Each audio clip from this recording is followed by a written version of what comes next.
It's Monday. Sit back, relax, kick your feet up on the therapy couch, because this is your Ravens therapy session, better known as the Flex Zone Podcast. And tonight, we're going Roug. If you know, you'll soon find out. Another illustrious guest walking through the Flex Zone forbidden door. People are still filing in. They can't wait to see his brother, and neither can we. Episode 463. Wow, Lamar Jackson's working on MV3. The MV4 of the Flex Zone Podcast are here and direct with you. Week 8 recap, Week 9 preview. We got the picks, we got the game ball, not so game ball. What happened in Cleveland with the Ravens? Let's talk about it. Down in DC, a miracle like no other. Hail Maryland for the Commanders. They get their 6th win of the season. Monday Night Football, we'll talk about those Steelers and Giants. And, of course, World Series Game 3. Let's get ready to go Roug. It's the Flex Zone Podcast, episode 463. Subscribe, hit that like button, hit the bell. God's favorite host in the Flex Zone crew with you on another Monday. In the noisy confusion of life, keep peace with your soul. With all its sham, tragedy.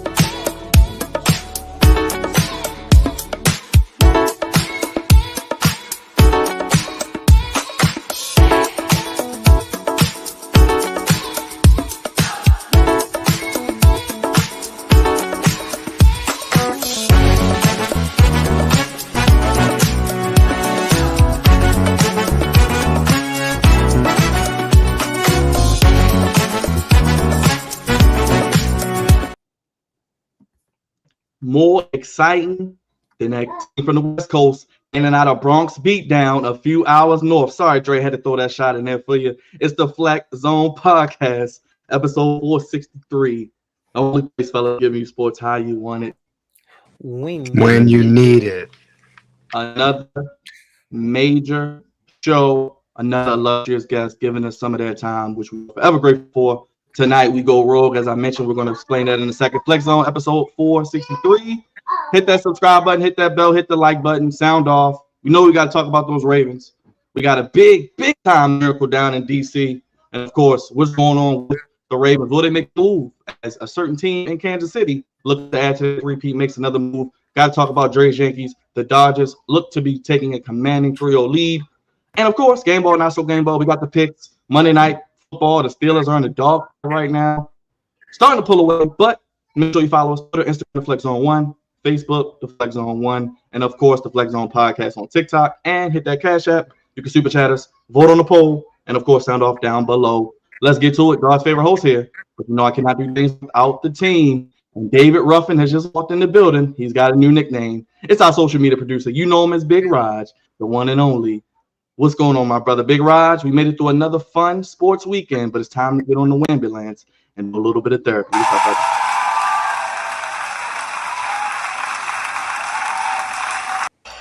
bread, no water, just me. Finish him, Daddy. That's one big son of a bitch! Yeah, man. Big Rogers here, back in the building. I mean, we've been doing plenty of content over the weekend. Plenty of things to talk about. Got to talk about these Baltimore Ravens with brother Hendo. Can't wait to talk to him. It's going to be fun and cool. Hopefully these Steelers lose, but I don't think they're going to lose. I'm going to switch things up tonight because last but not least, I got to go to my other brother. But this is the man with his nicknames, the Flex Zone Messiah, the Tribal Chief, the man that's meaner than Tamina, the pride of Eastside State Misbehavior, Sultan of Suave himself, Drizzy Dre, Mr. Balsa Hart University. He's still rolling with his Ravens, I'm sure, but I know he's got a lot to say here tonight. Drizzy Dre, what's going on, my brother? How you feeling? Hey, man, I'm feeling not good at all, goddammit. It's been a bit, this week sucks. Acknowledge me. My Yankees, they're not doing good. But the Ravens, they lost. And then You Yankees getting up tonight, Dre? You said what? That's the Yankees getting like Little Yankees thank you. That's one of them Roger ass whoopings. Makes me dick. See the smile. Let's get to it. Yes, that's the one time Cravante can go last. Last but not least, it's your time. The Commander Lorian. He is in first place. He is the voice of reason. He is also the senior producer, and he's got that red smile like one of his owners, Magic Johnson. It is the one, the only Cravante Baby, and you know we gotta play his music. Oh yeah.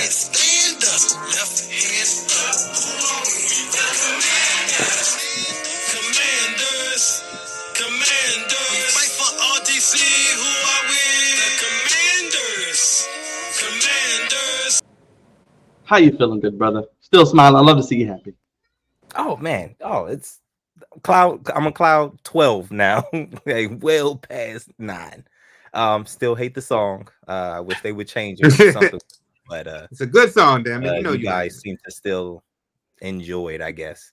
But I am on cloud 12 right about now, and I'll get into it a little bit later. But tonight's about y'all first, so I'll get my notepad out. I guess you'll be asking the questions. We'll be asking the questions, and I can help you guys through this because I've been here before. You know, guys, I've been down bad for a while, so I know a thing or two about some rough games, rough seasons, even. You know, so I do what I can to help you guys through it. Okay, Dr. Reed Richards, we got you. Let's get to our illustrious guest. Raj mentioned it a little earlier. I teased it in the open. Brother is joining us tonight. He is host, curator, moderator, and CEO, as I call it, of the Roug podcast. Well, I told you we're going Roug tonight. The one, the only brother who embodies sports, life, and growth. You can check out his channel, the Roug Pod, which we got linked in the comment section. But we'll promote it all goddamn night because he's here with us and he's turning up the Flex Zone family. The one, the only. Everybody, welcome to the Flex Zone Palace for the first time and not the last. The Roug Podcast is on. Big Hendo in the building. Hendo, what's up, my brother? What's going on? How y'all doing? Oh, that's what we doing?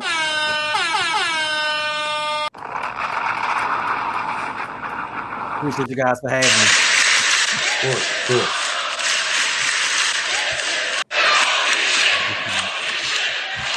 Put me down with the rest of everybody. What's up, brother? I'm chilling. I don't like spotlights. Like,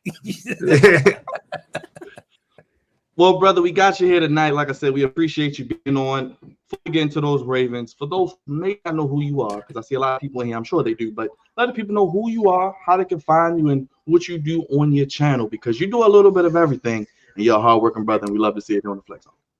Appreciate you. My name is Hendo. I am CEO of the Roug Pod. You can find me on the Roug Pod, Instagram, Twitter, Facebook, TikTok. I make videos about the Baltimore Ravens. That is the crux of the content that I make. I'm trying to branch out and do other things, but right now I'm focusing on my Baltimore Ravens because, you know, we do have the best quarterback in the NFL. We do have the team that's going to win the 2024 Super Bowl. I like some people like, y'all guys are cool. One of y'all, no disrespect. I ain't trying to hold them against you. I got a kid older than the last time y'all won a Super Bowl, so I'm gonna leave it there. I'm gonna leave it right there. This guy right here? This guy? Yeah, that one. I was born around the last time we won a Super Bowl. So. Oh, man. We appreciate it. Hendo, let the people know kind of how you got started, because I know people may not know this content creation game, and we talked a little bit before we went live on sound check. about how you got started and how you came up with your name and just kind of what inspired you to be where you are today as one of the pioneers, I call it, in the Ravens community. Whoo! All right. So it started around, I guess, right after the pandemic, because I wasn't really affected work-wise. I used to work for a cable company, and for some reason they still had us going to people's houses. But after things kind of ramped up, we started doing less work, and I started getting a lot less into TV. So I started going on YouTube, watching videos here. I used to watch you guys, don't get it twisted. I used to watch Engraven. I used to watch Purple Rain podcast. I saw Coach Evans before he did his show. He was on another channel.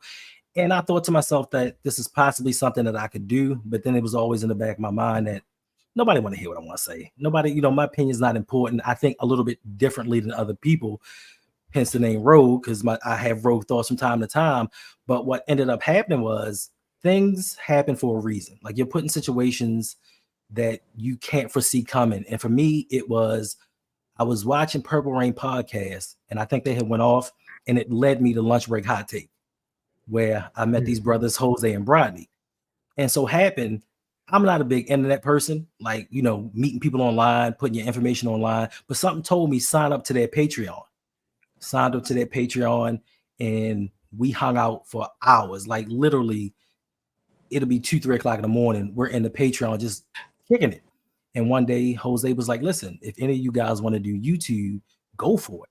And I'm sitting here thinking to myself, like, I don't know. So I went out and I secretly made a YouTube channel, put out some videos until one day Brodney was like, yo, you got a channel? And I'm like, you found it. Yeah, I got a channel. And it was on the Baltimore Ravens, just like them. And to my surprise, they encouraged me. They taught me. They gave me guidance, even though we were doing the same thing. And I think without them, I wouldn't be doing what I'm doing right now. And as far as the name, my channel used to be called Ravens Online Ungatekeeper, because Jose used to always talk about the Ravens gatekeepers, where the sun is always shining, there are rainbows and cotton candy everywhere, and there's nothing wrong with this team. So I'm like, yo, I'm the opposite of that. So I'm the ungatekeeper. But then as I started getting into it, and once again, like Jose and Brodney to me are everything when it comes to YouTube. They said, listen, if you are going to take this seriously, what you're going to have to do is you're going to have to treat this like a business. And I'm like, well, that name, right, is not really going to kick it if I'm going to treat this as a business and use it as a name. So I just shortened it down to ROUG and just made it the Rogue Pod. So that's how I got the name. That's how I got my start. And ever since then, I think I've been rolling. I guess I have. And for me, like the biggest thing for me is when I start doing something, I have a little bit of OCD. So I ingratiate myself to anything that I'm doing. So I sleep 2-3 hours a day.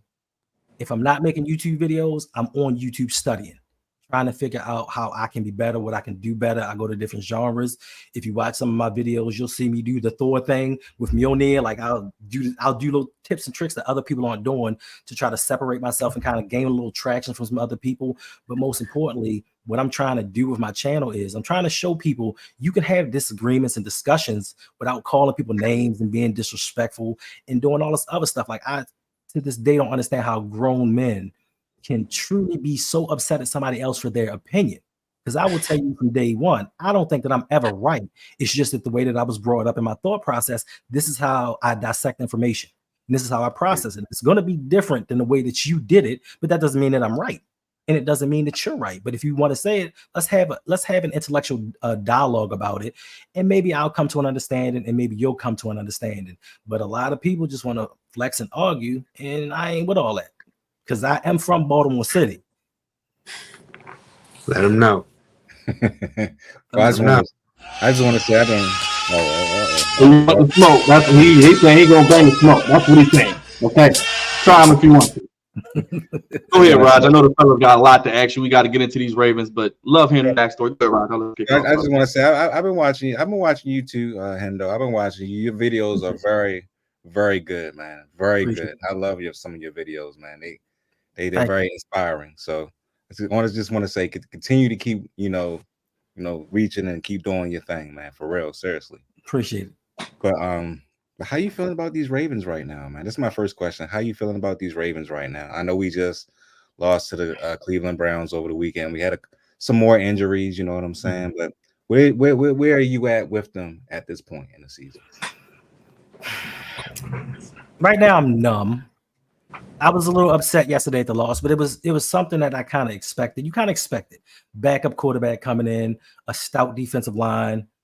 Jameis Winston, I've known him since Florida State because I'm a big Florida State fan, and I know that he can get it done. But I also know that he is going to give the ball away, or at least try to give the ball away from time to time. The biggest problem, the biggest issue that I had for me is I looked at yesterday's game kind of like a playoff atmosphere game, because the Cleveland Browns defensive line is going to be one of the defenses that we might possibly face in the playoffs, outside of the teams that we played through the first 6 weeks. And they gave us the business. And as a coaching staff, as always, when it comes to the playoffs, the Ravens don't respond like they should. We don't run the ball. We try to get tricky and do all these trick plays and do things that aren't of us. So for me, I'm not worried. It's one game. We got to get right game next week versus Denver. The thing that for me is going to tell a lot is the Steelers. We're 1-7 versus the Steelers. We can't seem to beat them no matter how bad their quarterback play is. And for me, that's going to be the test of all tests. So, I mean, I'm cool right now. I'm not liking 5-3 at the moment, but it's not what you do during the regular season. It's what you do during the postseason. How are you feeling about yesterday's game? Do you put that blame on Lamar Jackson? Do you put it on the defensive coordinator? Who do you think gets majority of that blame for yesterday's loss? Listen, you can call me a Lamar fan, Stan, whatever you want to call me. I could never blame Lamar, because without Lamar, and they've shown it when he's been hurt, you are not in games without Lamar Jackson. And he balled out. He can't help that his receivers weren't catching the ball. A lot of people like to talk about that Bateman drop in the sun. What about the one on the prior drive when he dropped that third down pass? His receivers let him down, but more importantly, the defense let him down. Zach Orr possibly is over his head right now. He's never been a defensive coordinator before. They brought him in. He's learning on the job. But the problem is the Baltimore Ravens are in their Super Bowl window. We don't have time to be on the job training type situation. But even still, he put his players in position. So I'm going to put more of this game on the defensive backfield. Eddie Jackson dropped 3-4 potential interceptions. But to me, and I know a lot of these Ravens publications named Kyle Hamilton the player of the game, but to me, he could have ended the game with one catch, a ball that he had in his hand 3 times. So to me, I put this game on Kyle Hamilton. He's supposed to be the best safety in the NFL. Jameis Winston threw the ball directly at him. Yep. You're supposed to make that play as a leader on the defense, as the best player on the defense, especially right now, because Roquan isn't living up to that money. You need to make those plays. So me, I'm putting that game on Kyle Hamilton. Do you think that the defensive coordinator needs to step down, or are you giving it time similar to what they did with Mike McDaniel? That's rough because nobody trying to crap on no black man. But okay, so the difference with Mike McDonald and Zach Orr is McDaniel came in. He had prior experience. He had some rough patches throughout the season, especially that Miami Dolphins game. But he had a collection of players that were first coming together. Kyle Hamilton was in his rookie season. You know what I'm saying? He wasn't Kyle Hamilton right now. We had to trade for Roquan. Like, it was some things going on that we had no control over, but he put it together, and they played well enough to win. Then the second season, they took off. But Zach Orr has the pieces that were the number one defense last year, number one in scoring, number one in turnover differential. He had the pieces, minus 3 people. You took away a Ronald Darby, but you added a Nate Wiggins. You paid Justin Madubuike all of this money. Like, you have the pieces, and things just aren't working out. So I don't think he should step down, but you may need to bring in a senior advisor, just like when they thought that John Harbaugh wasn't running his team properly and they wanted to bring back Jerry Rossberg. Like, you got to bring somebody in to help him and at least see, because if we get to the playoffs with this defense, we're not going anywhere.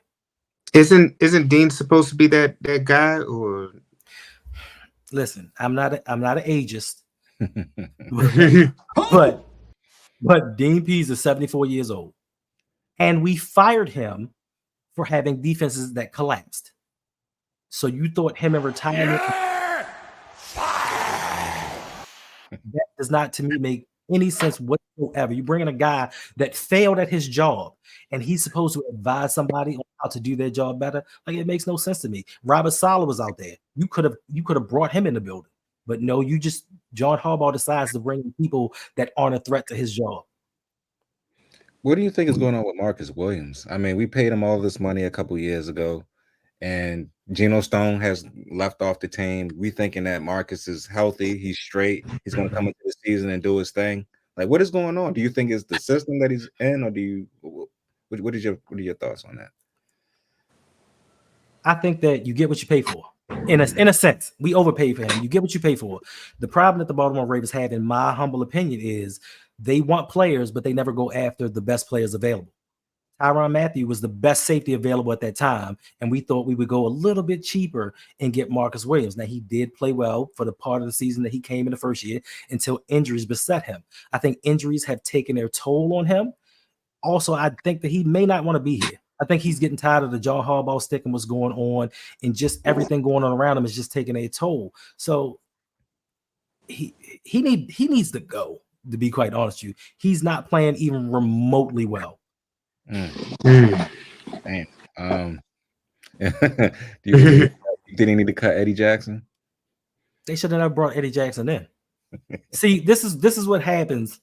This is what happens with Baltimore Ravens in their front office. When there seems to be a trade available that the fans want, well, us offensive fans anyway, when there seems to be a trade available for offense, EDC goes out and makes a defensive signing to kind of take the heat off of him from the fan base and put it in another direction. Because we were looking out there saying, listen, I know we got bait. I know Aguilar is going to catch 1 or 5 passes. We got Zay coming into his own. We need a dog at wide receiver. But here he comes with Eddie Jackson, and that was EDC cooking again. He did it again. He brings in his former All-Pro, and he's going to come in and transform this defense. He's much better than Geno Stone. But guess what? He got kicked out of Chicago for a reason, because injuries once again took hold of him, and they kicked him out because he couldn't play. And he showed yesterday they should have left him in Cleveland. Yeah, he should still be in Cleveland. John Hall's been with this team since 2008. A lot of people around here, are very iffy on him. A lot of people want him gone. You talking about people. This guy. People that want his ass up out of here. Not even gonna lie to you. I am one of those people. But I love him. I love John. I don't get it twisted. I love John. Love John, but want him gone. But to me, he can't take this team to the Super Bowl. I'm sorry. He can't do it. Really? But yeah, I don't think he can. I hate John. I hate John. And I've been saying John Harbaugh should have been fired during the Super Bowl run of 2012. I've been saying that ever since then. I don't care that he's won a Super Bowl, because if you look at how things panned out, he had to fire his offensive coordinator to get us rolling in the playoffs. And the one time that we used an offensive coordinator that wasn't one of his buddies, because it was Jim Caldwell, the offense took off. Is that a coincidence? I think not. But more importantly, to actually get us on the road to the Super Bowl, the team had to mutiny and say, John, we don't like how you're running this team. And the leaders had to take over. Once the leaders took over, Joe Flacco played better. The defense at that time was like ranked 15th or 20th in the league. They started to play better. We started getting production outside of what John Harbaugh was doing. Then you look after the Super Bowl year, when John Harbaugh really had to coach, when he could have showed that, hey, I'm one of the top 10 coaches in the league. From 2013 to 2017, he showed you, I don't know what I'm doing, because we went to the playoffs one time. And the one time that we went, 2015, with Gary Kubiak as the offensive coordinator, Joe Flacco has his best year. So once again, when we bring outside forces that John has no control over, this is when the team starts to thrive. Now we get Lamar Jackson. Lamar Jackson comes in. We don't know what we have with Lamar. He wins MVP in the second season. But John Harbaugh wants to stick to the notion of, let's run and play great defense. Get to the playoffs, don't run the ball, play great defense. What does he proceed to do for the next 5-6 years? Play great defense and not run football and not get anything for Lamar Jackson. And a lot of people have hate on EDC, which I do as well, but John Harbaugh plays his part in this role. John Harbaugh is the mastermind behind the Ravens' so-called identity. Like, no matter who the offensive coordinator is that we bring in, they run a Raven-style system until like the last 5 weeks of the season, where I think he let Todd Monken do his thing. And that's why the offense looks so good, because we did not run the Ravens offense. Then he's not a leader to me. He never accepts responsibility for anything that goes wrong. He'll take all the credit when something goes right, but when something goes wrong, it's always, we're going to get better. We're going to stack plays. I like our guys. It's just one game. Yeah, it's just one game. That's all it takes for you to lose in the playoffs. And I don't think that he knows how to develop. He can't tell you what to do offensively. He can't tell you what to do defensively. His strong suit is special teams, and the special teams has not been good since Jerry Rossberg left. Actually, they have been in like the bottom 5 for the last 3 years. So what does he do for this team other than be a car salesman? Get them to play Who? hard. So That's all he gets them to do. who? Get them to play hard. That's the one thing I can't understand is he's been here forever and they have not quit on him at all. You see how the Jets, they have all these coaches and they always quit. That's never happened with Harbaugh. That part I don't understand. That he just has something. No. He had something, and he has something. He had Ray Lewis. He had Ed Reed. He had Terrell Suggs. He has Lamar Jackson. Lamar wants to win. So regardless of what Harbaugh's doing, no matter how much he's sabotaging his team, Lamar wants to win. Lamar wants to bring a Super Bowl to Baltimore. So through Lamar's action and his play, he's not going to allow this team to lose. That's why you can see him so frustrated on the sideline, because he's given so much of himself to this team. John Harbaugh, honestly, to me, I don't think that he really cares. I don't think the Baltimore Ravens really care about winning the Super Bowl. I think they worry about being profitable, making money, putting people in the stands, selling merchandise. I don't think they care about winning the Super Bowl, because if you look at any team throughout the NFL, all of these superstar quarterbacks have gotten at least one dog receiver. Jalen Hurts wasn't even that guy. They drafted Devontae Smith and went out and traded for A.J. Brown. Like, they go out and say, you know what? We're going to do what we need to do to make you better. Us, we throw Lamar scraps and say, make it work. And because he makes it work, that's their excuse for them not to put into him. And that starts with the head coach that said, I don't want no receivers coming in here worried about their numbers, worried about making money. This is what they play the game for, to get numbers and to make money. And if they're making the right amount of money and they're making the right amount of plays, guess what? Your team is going to be better for it. But he is so narrow-sighted in his thoughts that he don't see the correlation between bringing in dogs and bringing in these choir boys that he want. When he drafted Bronson Kafusi and Kamale Correa instead of Derrick Henry and Joe Tooney back in 2016, he said, oh, Kamale's a great guy. He's just a special young man. I like him. You never hear them say, hey, these guys can play football. They always talk about the character of the guy and not the play on the field. So for me, he's just a car salesman. Like, he is not a good coach. I put out a video talking about my basketball team, the Golden State Warriors. They had Mark Jackson as the head coach. He took them from a 23-win team to like a 59-win team, but he couldn't get them over the hump. And after his 59-win team, they fired him and brought in Steve Kerr and won a Super Bowl won an NBA championship the next year. So if John Harbaugh consistently fails in the playoffs, why can you not bring in one of these younger offensive-minded coaches to run his team, build a better playbook, and lead us to the promised land? Because John Harbaugh can get us to the playoffs. He can get us 12 to 14 wins per season, but he can't get us to a Super Bowl, and he's proven that for a decade now. What's going on with Justin Tucker? He's old. Yeah, you can't expect greatness to be great forever. I know we spoiled with LeBron James and his play 20 years in the league, but he's a kicker. Like, you can't expect him to do this. And I think also the overutilization of him throughout the years, because he used to be our offense for a long time.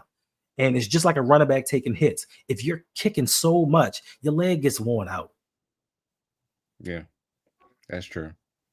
Can I actually, I got a stat I want to show everybody, and you've probably seen this from Jonas Schaefer over at the Baltimore Band. I'm going to put it on the screen for the good people. Opposing quarterbacks, Hendo, are getting an average of 3.96 seconds to throw on 3rd and long, so 7 or more yards this season. That's the worst mark in the past decade, and a half second slower than the runner-up at 3.52 seconds. I know people in the chat, I hear you, they're talking about the trade deadline. We've seen what the Chiefs have done the past couple of weeks, getting D-Hop, getting Uche from the Patriots. Amari Cooper goes to the Bills. What do you think about these numbers with this pass rush, and what are they going to do? You really got a week until the trade deadline? Yeah, I mean, I think it's abysmal personally, because like Lunch Break Hot Take always says, defund the defense. We have allocated so many draft picks. We have allocated so many free agents to this defense.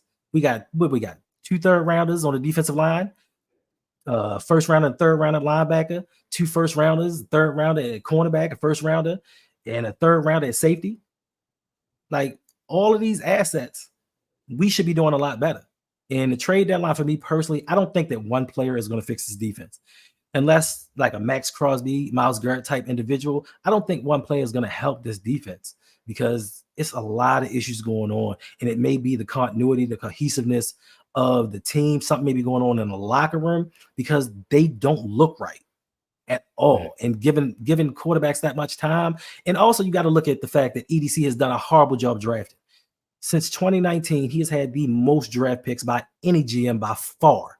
And he has had the most misses. Everybody wants to talk about his hits, but let's talk about the misses. Why are we in an era of where we have Lamar Jackson as our quarterback when we clearly have a Super Bowl window open? This man can lead us to a Super Bowl. Are you going out here spending projects on an Odafe Owe? You're drafting an injured David Ajabo. Like, why?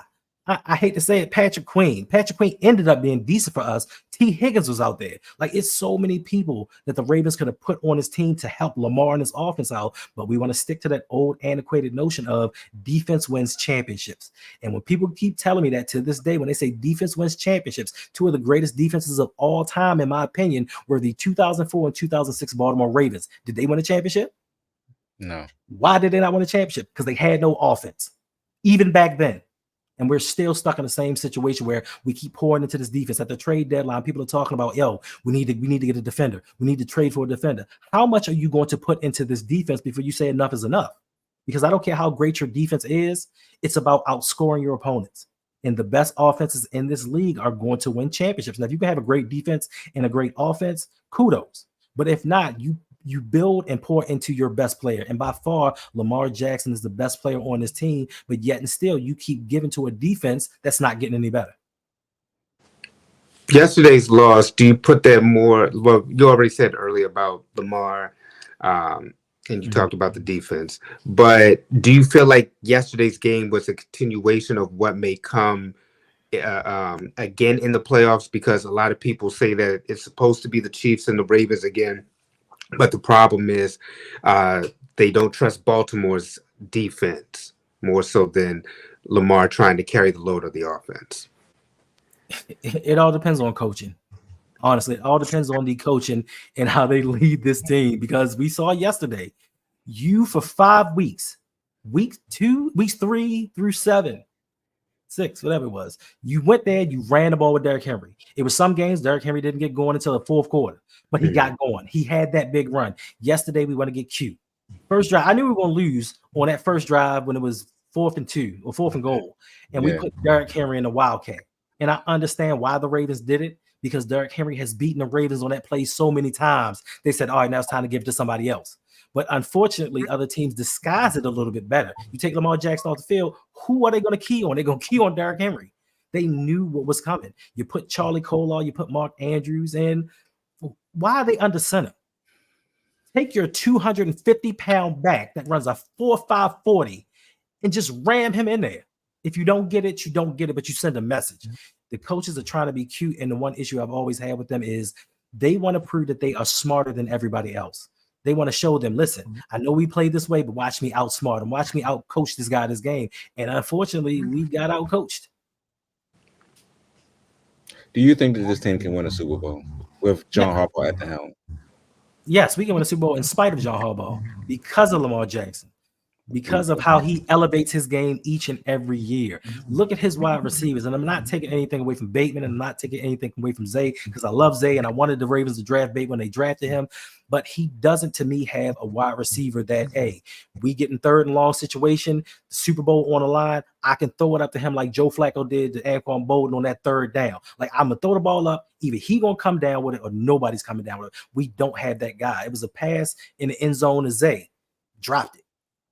And Zay has a lot of drops. And to me, I love Zay, but he drops more than Hollywood did. But Hollywood gets a lot more flack for some reason. I don't know why.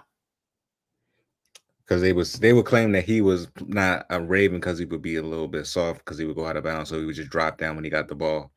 But I like Zay too. I think Zay is a dog. But yeah, he does drop the ball a lot. And you know, Bateman, even though he had that tremendously terrible drop yesterday because the ball hit him in his head. I feel that I like Bateman. I do. I like him, but it's just times where it's like when he gets going, it's like Lamar gets him the ball, boom, he hits him. Like the first drive of the game, he hits him for 28 yards, and then he doesn't go to him at all again until I think the second or third quarter. It's like so inconsistent with his, him throwing the football. So I don't know, man. I think Lamar needs to build more chemistry with both of his wide receivers. I mean, how? I go to Florida every year to work out with my wide receivers. Bateman is the only dude that never shows up. Never. He's never shown up. Even after this year at the training camp. I thought he showed up the second year though. I thought he did come. He didn't? I don't think so. He said at the training. He said at the training camp this year he was going down there. Didn't show up. You sure about? Well, not this year, of course, but I'm talking about after when he knew he was the number one after. He may have. Hollywood. I mean, they may have saw each other in. I think they may have saw each other in Arizona. I don't know about Florida. Each other. He just high five and kept it moving. He's like, "Hey, fellas, I'm out." I don't know, it's a trust factor. You have to trust your guys to know if I throw you this ball, the ball is not going to bounce off your hand and give me one of the 2 interceptions I have on the season. That's true. How are you feeling about Mark Andrews? Do you feel that he's fully back, or do you still think that he's lacking in something? I think he's lacking in something. I mean, he looks a little better, but I think that hip drop tackle took away some of his speed.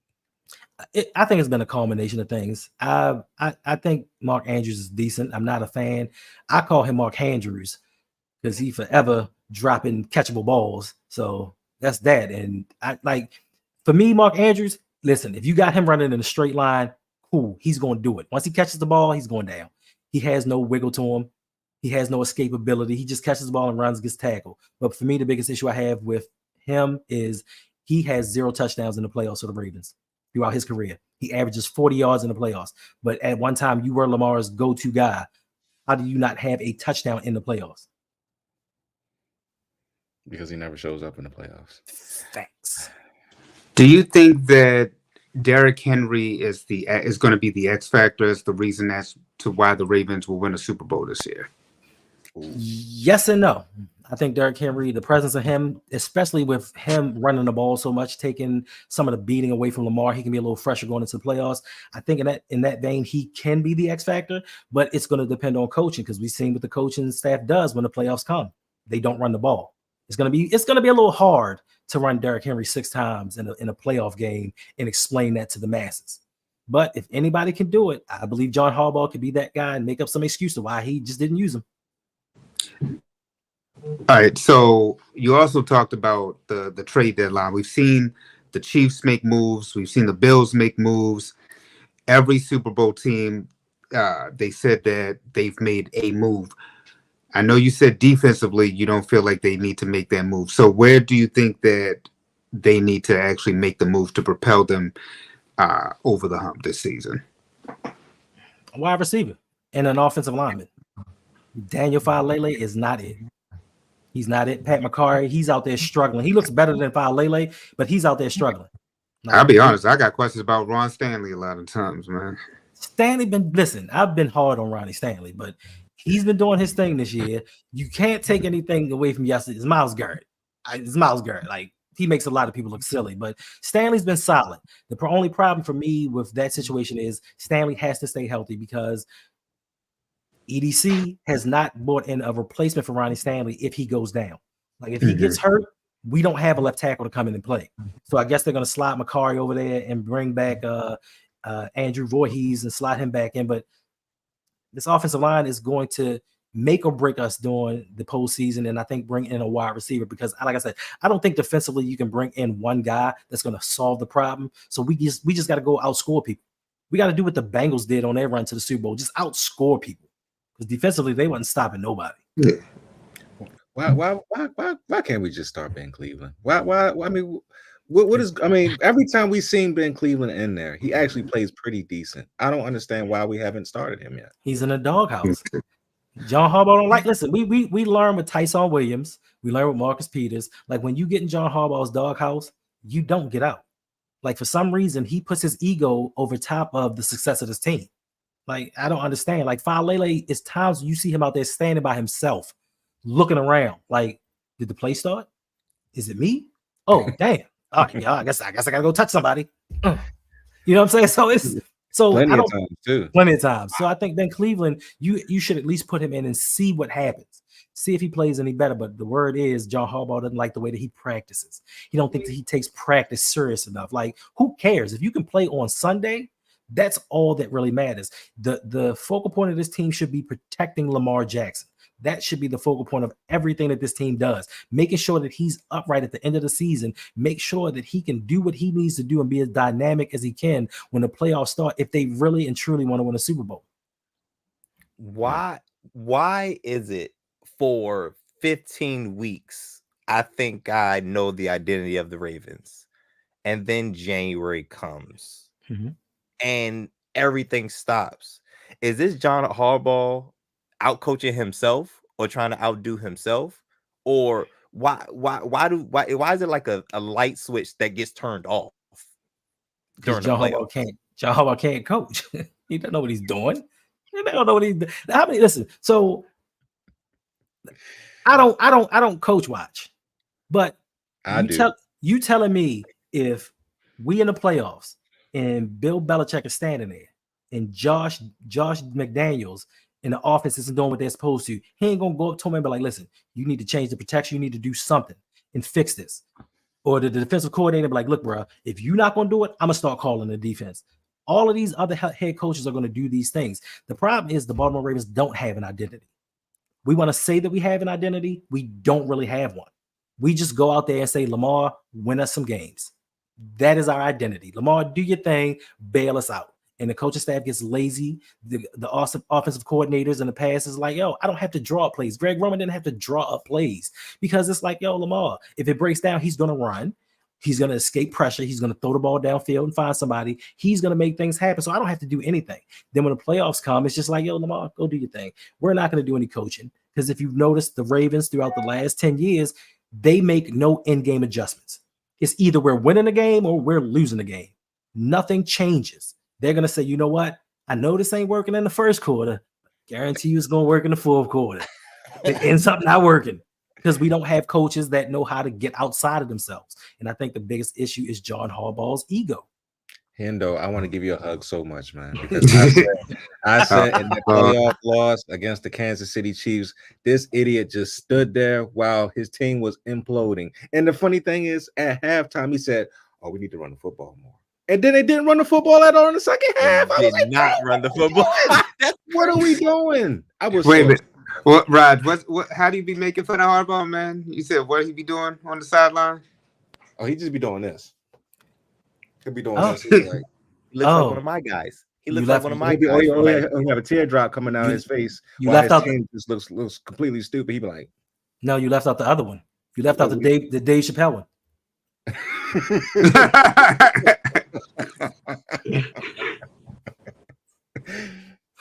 Oh, I'm the coach. Like yesterday's game, I just felt like it was one of those, like you said, Lamar, you put it on the back of Lamar Jackson. He drives, he goes down the field, drives, they score a touchdown, and then the defense gives up a touchdown, and Lamar drives them back to the goal line, and they just weren't able to just punch that thing in. And it's just so that yesterday was just so frustrated because, like you said, they could have sealed with the Kyle Hamilton if he would have just caught the interception. But then you feel like they should have just sealed it anyway with Lamar when he's able to drive down the field. I'm just thinking, like, with the defense, if Ray Lewis, Ed Reed, Terrell Suggs, they had this type of offense, the Ravens would have won multiple Super Bowls. Like, they just sometimes, I remember that 2000 run, they said, if you could just give us like 10, they was like, we'll win this game. And I don't know what's going on with this defense. I'm trying to give it a chance because, like I said, McDaniel had McDonald had the same issues that our current defensive coordinator is having, where it's like a learning curve about what he's trying to do defensively. But you said it perfectly. We don't really have that when it's a Super Bowl window right now, because everybody knows the team that's going to beat the Chiefs, it has to be the Baltimore Ravens, who can obliterate any other team but the Chiefs. It's the coaching, man. Listen, if you think about yesterday's game, if instead of going for that fourth down, kick the field goal at the end of the game, all they have to do is kick the field goal to win it. John Harbaugh should know by now, take the points. He never takes the points. He always wants to take the chances. And then when it doesn't work out, it kicks us, it ends up biting us in the butt in the end. Like, the coaching staff has held us back for so long. For so long. Andy Reid outcoaches John Harbaugh tremendously. Like, you can tell the level of coaching.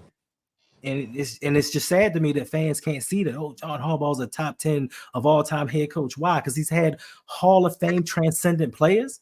Like, he's had some of the most iconic players the NFL has ever seen. Arguably the greatest linebacker ever. Definitely the greatest safety ever. The best dual quarterback, top 10 to me all-time quarterbacks in Lamar Jackson. You've had these players and you squandered it. Even with Joe Flacco. Listen, I know a lot of people hate Joe Flacco. My daughter loves Joe Flacco. We know you love Cool Joe. Joe Flacco's my man. I call him Fluco.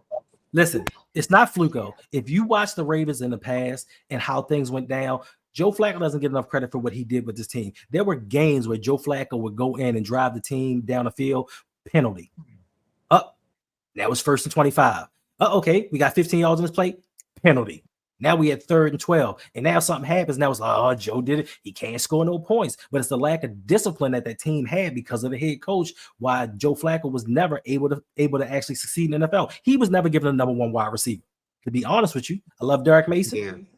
I love Anquan Bolden, but he was never given that one to grow with. Just like Lamar, give him one that's listen. I see that Lamar's a passer now. Let me get him a stud that they can grow together. So guess what? He ain't got to think. I know when I take my 3rd step, he's going to be right there on the out. I got him. Nope, it's just rinse and recycle each and every season. So it's the head coaching and EDC for not manning up and saying, look, John, I know you got a Super Bowl, but I was on this team too. I'm the GM. Let me run this team. Because I don't know why the hell you picking Ben Mason. It's just some things that just boggle my mind. How did you feel last year with the contract talks and then Lamar asking for Odell or D-Hop, and then they do get Odell, but then this year we didn't keep Odell. So do you feel like that was maybe a turning point with that offense, or? You want the whole story? Man, this is the flex zone, man. This is the flex zone, Hendo. You drop bombs, brother. We drop bombs here, brother. We give sports how you want it when you need it, man. Give us the 100. Listen, when Lamar Jackson had to go through everything that he had to go through when it came to this contract negotiation, I wanted him to leave and go to Miami.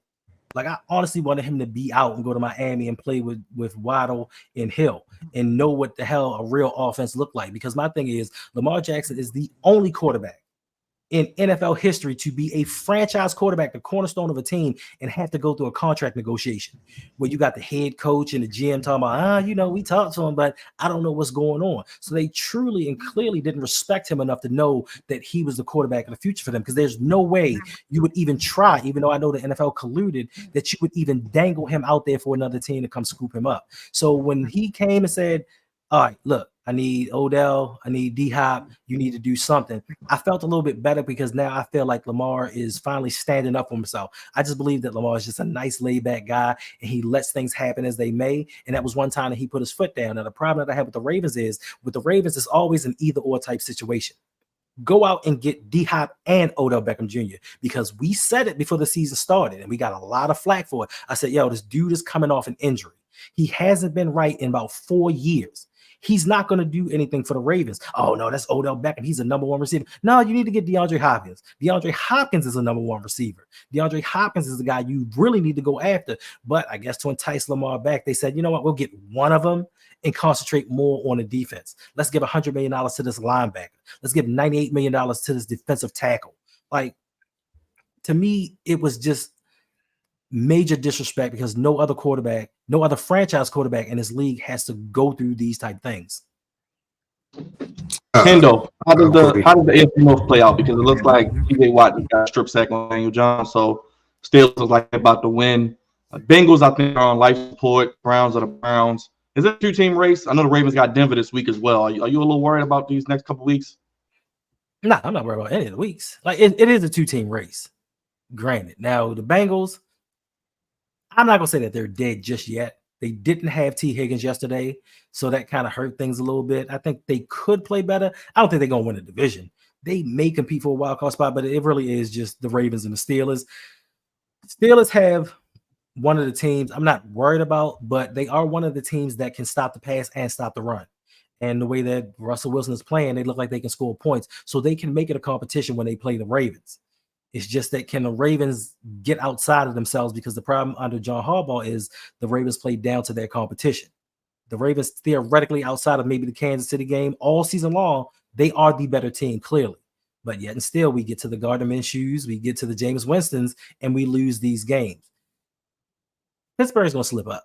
It's just how badly are they going to slip up, and are we going to capitalize on it? Is this the year where Lamar breaks through and finally beats the Chiefs in the AFC Championship game or wherever in the playoffs? Mm-hmm. Listen, that's a tough one. Kansas City, the Chiefs are undefeated right now, right? Right. Patrick Mahomes is playing like Anthony Wright, and they're still winning.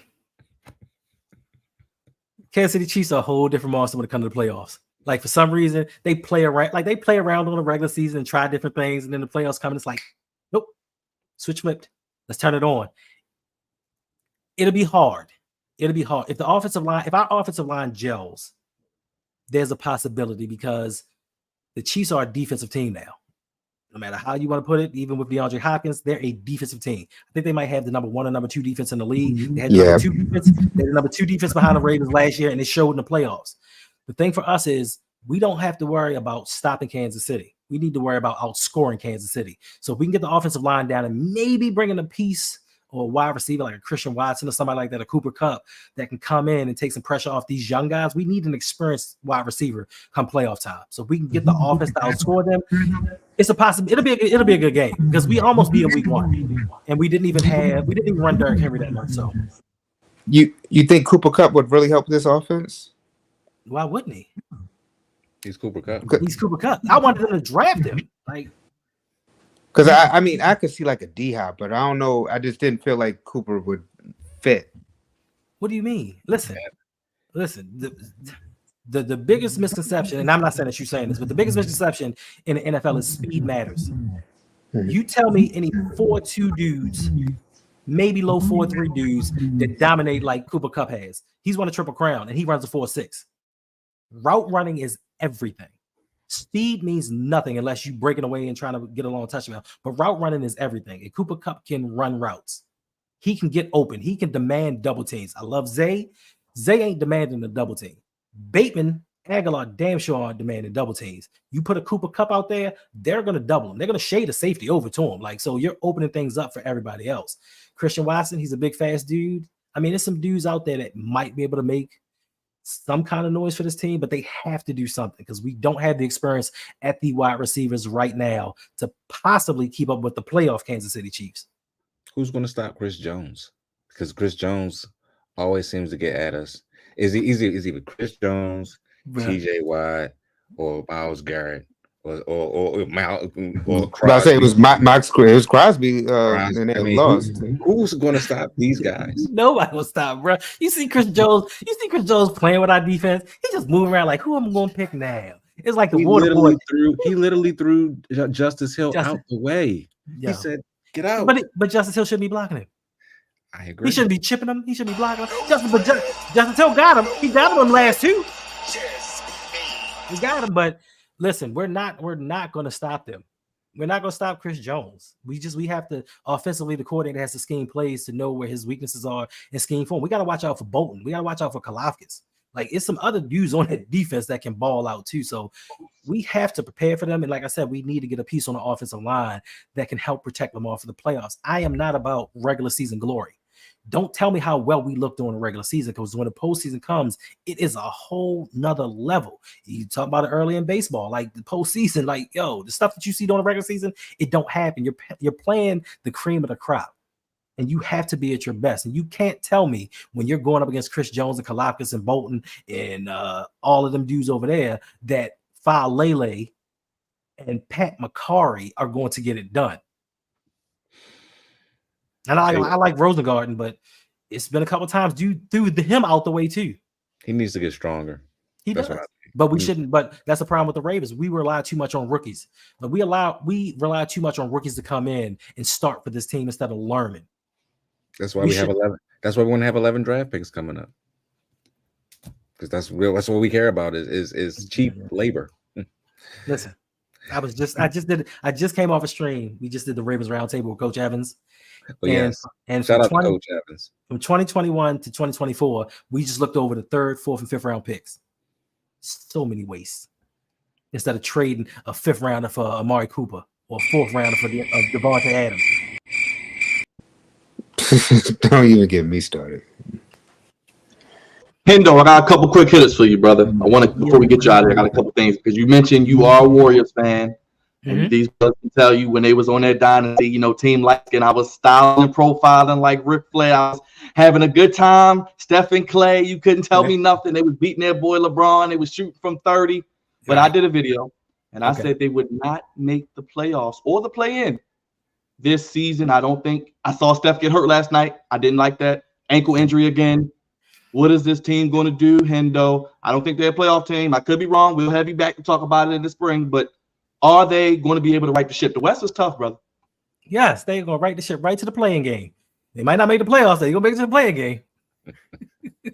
I need stuff. I don't know, man. The Splash Brothers ain't there, so. I mean, listen, they're going to have to trade Kuminga or something. They're going to make a move or something. They look pretty good, but they haven't really played anybody. So we'll see. We'll see. I don't really get into the NBA to the playoffs anyway. So. Well, we always see the season goes off to Christmas. That's our philosophy. That's how we feel. Facts. Yeah, that's what we say. One more thing. Then I'll let the fellas wrap up and we'll get a couple more things. But I always think long term, Hendo, much like yourself. There's a certain team in Colorado in the top 25. You mentioned you are a Florida State fan. Yes, and there's a coach on that sideline in Colorado that's got his team Here you go. getting them to double digits, possibly with the schedule, get 10 wins. And son, he's going to be a top 5 pick. I think he's the best quarterback coming in the draft. Travis Hunter's going to be a top 5 pick. They're going to be gone next year. There's a lot of teams, not just your Florida State Seminoles, a lot of top 20, top 25 teams that are going to need a coach after the season. They got a lot of money to throw at your boy Dion. I know he's a Florida State guy. Imagine him with the NIL dollars that they got down in the crazy state of Florida. Could you see this possibly happening in the near future the way that Dion is doing this season? Yes, that's Dion's end goal. His end goal is to get back to Florida State, bro. And Mike Norvell, he's just I don't know why he decided to get that former Clemson Oregon quarterback. Like that dude is ass. DJ Ugungalale. I don't know. I don't watch college football now. Like Mike Norvell has turned me off from college football, bro. But yes, Dion's ultimate goal is to get to Florida State. So yeah, with Shador gone, with Travis gone, like he's going to be looking to get out of there. He did what he wanted to do. He built that program up. He's going to get his son and maybe the first, second pick of the draft. What more does he need to prove in Colorado? Go back to the Sunshine State. Go where it's warm, where players want to go. Go to a program with tradition and national championship. I know Colorado has one, but go with one with a tradition. Man, legendary Bobby Bowden. Like, come on, bro. Why would you not want to go home? Jameis Winston. Can't forget about him. Yeah, that's my guy. He got us one. You know he was doing this. Mr. 30. That's what I'm talking about. I mean, last year they had a quarterback in Florida State, but he got hurt. Injuries prevented them from getting into the playoffs, unfortunately. Bruh, even if Travis stayed healthy, they wouldn't compete with them dudes. They wouldn't have lost as bad as they lost, but they weren't competing with them dudes. All right, Hendo, who plays in the Super Bowl in New Orleans? Got to get you on record. Of course, we'll have you back to talk about it. Who plays in the Super Bowl? You optimistic coming on? You said the Ravens are Super Bowl champs. They won it in New Orleans before, but we got to get your opinion 8 weeks in. Crazy enough already as we head towards November. All right, so I guess, history repeats itself. Of course, 2011, Baltimore Ravens, New England Patriots, your boy and his drop, and your boy with his missed field goal. Don't go to Super Bowl. Next season, we go to Super Bowl in New Orleans. Cool. Bet. Could have been back-to-back chance, but we got one. It is what it is. Last year, we went to the AFC Championship. We lost. This year, Super Bowls in New Orleans. 2011. I'm sorry, 2012. We had the mutiny. Right now, we're going on with this saga with Marcus Williams. Could it be a mutiny? Could it be something else? The correlations are a little bit too much. So the Baltimore Ravens are going to the Super Bowl, and they are going to beat none other than the Detroit Lions. Oh, yeah, boy. they look like they on another level over there in the NFC. They just look faster than everybody. Bruh, how they let them get Jahmyr Gibbs? Bruh, I don't know. Yo, They Alabama fans up here. I told them that he's gonna be like that. But the crazy part is everybody was like, ew, y'all taking a running back that high? Yeah. Watch what we do. What? Bruh. Hey, he told you he was going to be biting kneecaps. Bruh. Literally. Your boy Goff had 85 yards passing yesterday. And they had 50. 85 yards passing. And they put up 50 points. The score was 14-14. I said, ugh. Tennessee doors. Oh no, they're not. Never mind. It's done. It's over. I got one last question. What do you think the NIL deals, the NIL in general has done? What effect has it had on college football?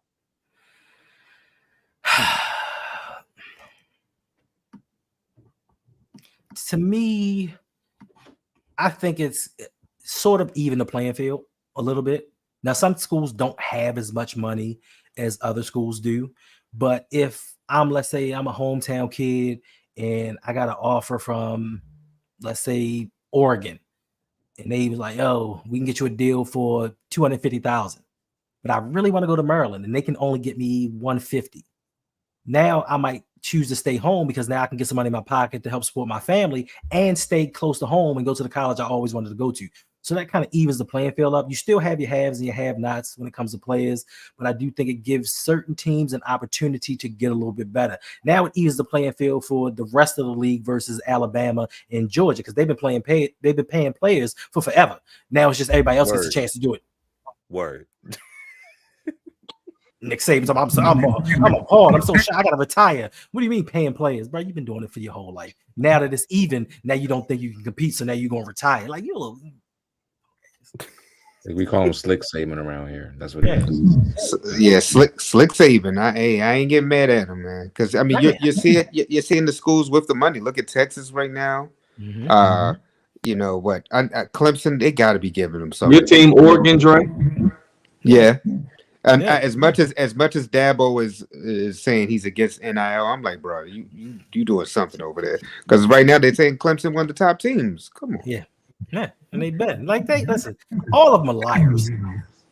All of them are liars. All of them have paid somebody or provided some type of aid financially to these people to persuade them to come to a school. All of them have done it. Even if it's the boosters or just a little guy that you like, yo, go over there, my man, and slip in his bag real quick. And it just seems to have an Alabama sticker on the front of it. They know. Well, Hendo, you know, and everybody else knows that you keep it 100 and you go rogue and tell it like it is with every topic, brother. What are you cooking up your channel this week? I don't know. I just be making videos, bro. Like, honestly, I might get off here and start going online and look at some articles, and something might pique my curiosity. And I'm like, how can I make that a video? And then like 2:30 in the morning, I just make a video and release it in the morning. But I'll be bringing out something because, listen, once you get monetized, making videos is a little bit different. Like it makes you motivated just a little bit more to do what you need to do. So I try to drop a video like every other day.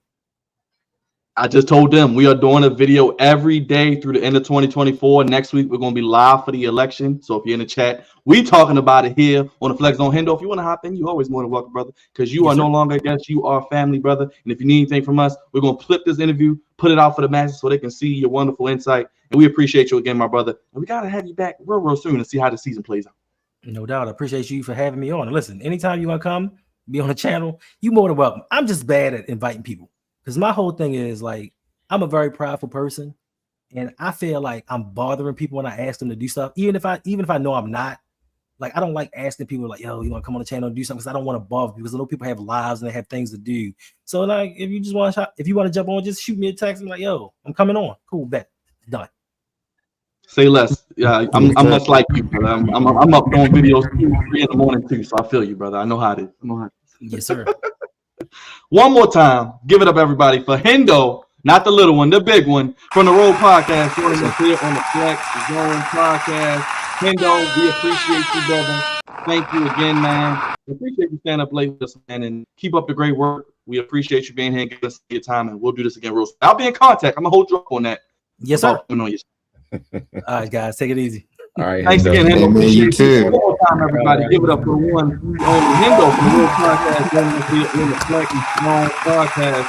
Hendo doing big things yet again and joining us here. Thank him again for being here. A wonderful, wonderful time with Hendo talking about the Ravens. Let's get into it. Real quick, I know Roger did the post game yesterday. I'm going to go to Dre because he wasn't on yesterday. Dre, just your quick thoughts looking at the game 24 hours from now. You got your boy coming in, old Knicks, and the Denver Broncos. Sean Payton, who we used to lead on this show, coaching maybe his best job, Drew Brees. How you feel about the game so far, Dre? I feel that the Ravens game yesterday, like I said, typical old Ravens. I thought we were kind of transitioning from that where we put the game on Lamar Jackson's back, and then the defense again just let us down. I feel like that I understand it being a loss because it was a divisional game, but that's 2 years in a row where we've lost to Cleveland. Deshaun Watson having the game of his life against the Ravens last year, and then this year, Jameis Winston coming in there when it's like our guest was saying, it's hit or miss because Jameis Winston again was about to give the game away, and then a dropped interception. It was I just felt like I thought we were past some of this stuff. We should have been running the football more with Derrick Henry. Bateman drops a pass. I don't know if the sun got in his eyes. I don't know what in the world happened, but we can bounce back. I think that this week Denver isn't nothing to sleep on. But I think it might have. Hopefully, this Cleveland game was a wake up call game for the Baltimore Ravens because you can't take Denver lightly. They have a quarterback who's coming up, and then you also have a good defense over there as well with a guy who has a Super Bowl championship just like John Harbaugh does. So he has experience, and I think it's a winnable game, but it'll probably be a close game because. Just being a Ravens fan, every game is just close for some odd reason. Go ahead, Raj. Your thoughts. I know you were upset yesterday, but kind of like Hendo said, we kind of just become numb to this. Also, this is the 8th loss since 2022, by the way, with the Ravens losing in the last 2 minutes when they had a lead. Like I said yesterday, I'm not really shocked about this loss. I'm pretty much numb to it like everybody else. We're used to it by now. I just don't understand why we always play down to our competition. I don't get it. We did it against the Raiders. We did it a lot last year against some teams. They just come out there and they do silly things. They run wildcats when they shouldn't do that. They try to get cute. They don't run the football enough. Derrick Henry only had 11 touches with the football, and the offensive line just can't block or do anything, against top tier competition. So, which makes Lamar Jackson have to, do miracle plays, and he has to scramble and, try to get the ball out of his hands super quick. And everything was just off. And then the defense itself can't seem to catch a pass.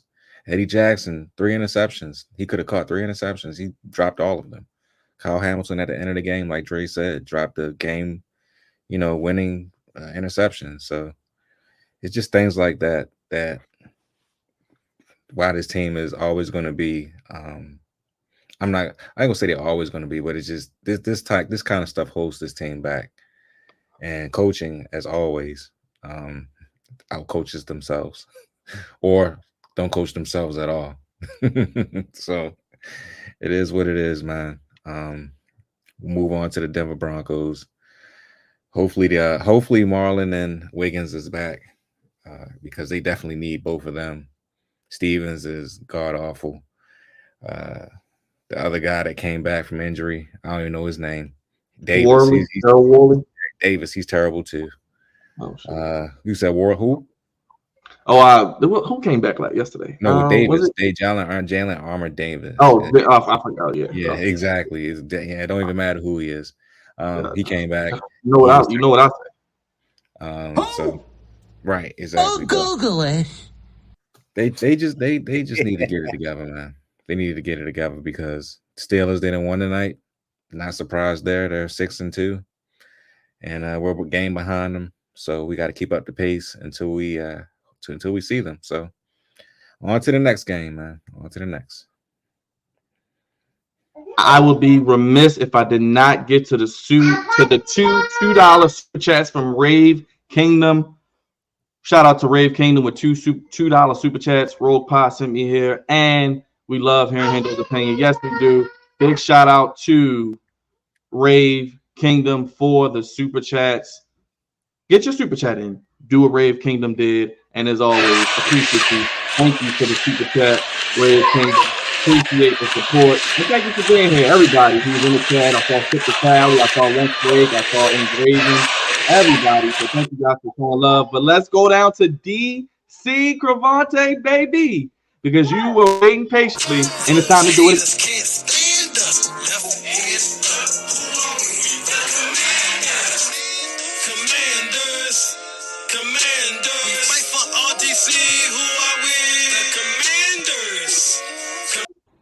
Jam. Mm-hmm. Oh, jam.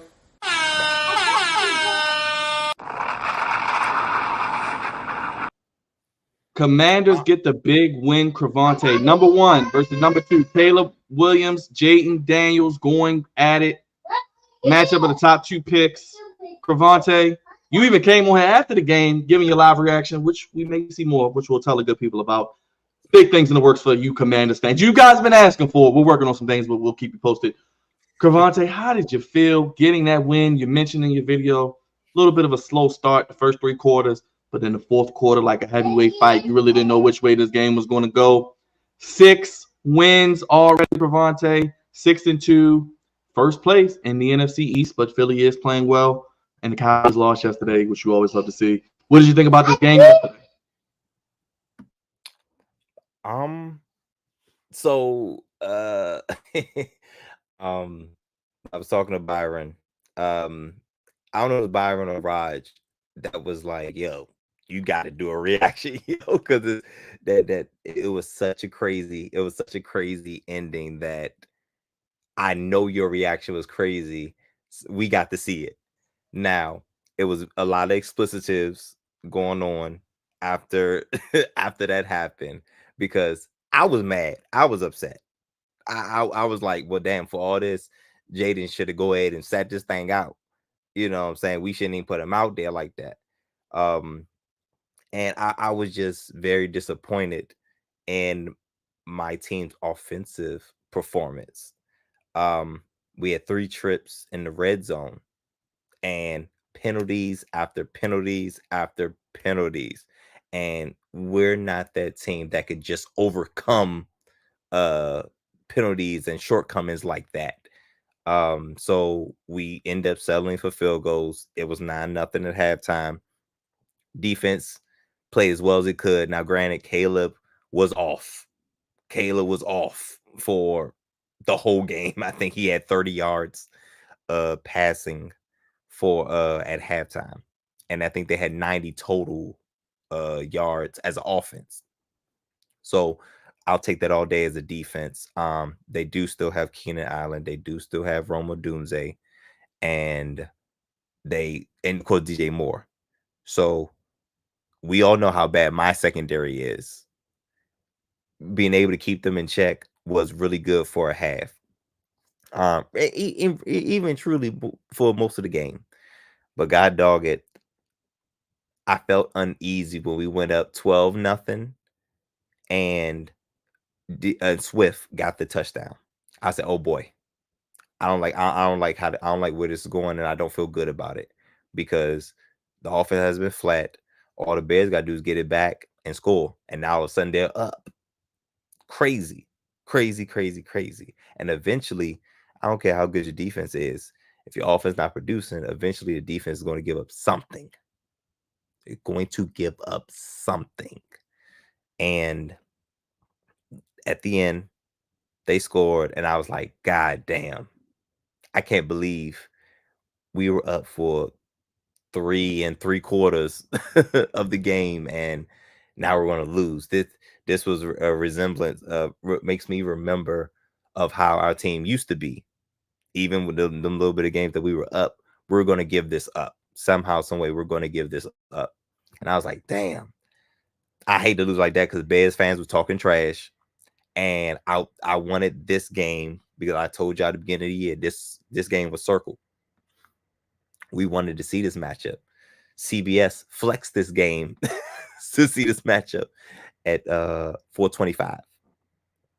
So I was like, damn. So I was mad.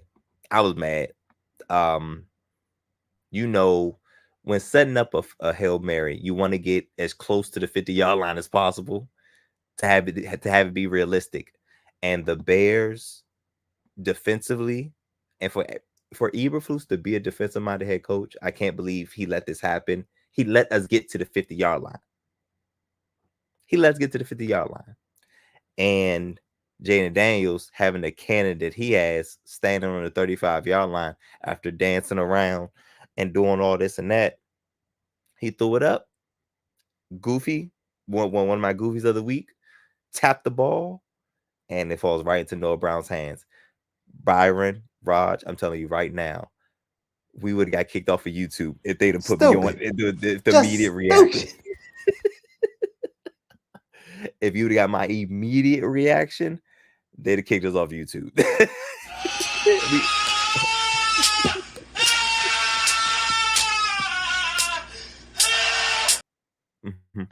Or at least suspended. We'd at least been suspended, because the amount of explicitives and the amount of hype I had when that happened, you guys had to see it. You guys would have had to see it. My lady was with me, so she was like, oh boy. But it was fun. I had a good time. I wanted to do, it was so crazy, like, yo, I have to do a video. As soon as Byron said, I was thinking, I was like, damn, I need to do a reaction, because I know it's gonna be a bunch of Commanders reactions. And here come Byron, yo, you should do one. And I said, set it up. You set it up, you throw the oop, I'ma slam it. You know what I'm saying? Like, you know, like LeBron and D Wade back in the day. Very, very, very exciting. I like learning lessons and wins.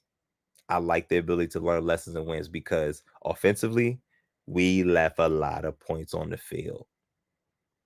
A whole lot of points. And shout out to the Bears defense for keeping us out the end zone, but we had a lot of opportunities. We should have blew them out the water, to be honest. Should have blew them out the water, but we're not at that stage in this offense yet. But I said it in the I guess I say a Commanders post game yesterday, that those things don't happen to bad teams. Those type of bounces don't happen for bad teams. Teams that are good and are moving in a good trajectory and in a good direction, these things happen. The football gods looked upon us gracefully.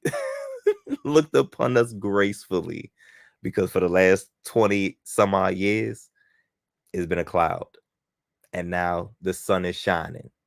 And even though it was nighttime by the time that play happened, the gods looked upon us with some sunlight, and it was good to see. I felt great. I could only imagine what the crowd was like. I mean, I saw it. You know what I'm saying? I'm like, damn, that feels good. Everybody, every DC football team, Commanders, Redskins fan deserves this, because it's been so long. And just like the good brother Hendo said, he got kids that's older than the last time they won. I'm right there. I was born in 1990. They won in 91, 92, somewhere in there. And it's been some time. A lot of heartache. I've been on this podcast for 10 years, and most of it hasn't been good. And now I feel good that that I can speak highly of my team and mean every bit of it, because it's been quite some time. So yeah, shout out to the defense. Shout out to the defense, because that secondary is not good. And Joe Witt Jr. and Dan Quinn is coaching these boys up, and they are improving. But in 2 weeks, we play the Pittsburgh Steelers. No, wait. Eagles, Pittsburgh. I don't know if it's Eagles, Pittsburgh, or Pittsburgh Eagles. But so you got Giants, Steelers, and you have the Eagles, Cowboys, Titans, then a bye. So the schedule's up. So we got the Giants next week, and then we have, in 2 weeks, we have the Pittsburgh Steelers. That's going to be another test. The Eagles, that's going to be another test. So our schedule, this is us entering the gauntlet of our schedule, where we have a couple teams that's playoff bound and are either division winners or teams that are competing. You never know what's going to happen with the Cowboys. It's a divisional game. There are no gimmies. Trust me, Ravens. Y'all know there's no gimmies in divisional games. Even the Giants next week, can't overlook them. And it's in New York, despite how terrible they look. But that Pittsburgh game and that Eagles game and that Cowboys, that mini gauntlet is going to be the test to measure where this team really is, as they push for a playoff spot and possibly to win a division.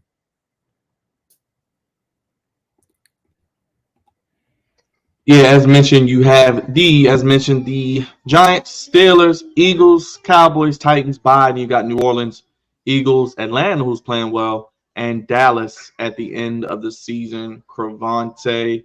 But I do have, real quick, some breaking news into the Flex Zone podcast news desk for Raj and Cravante, which you may actually want to hear.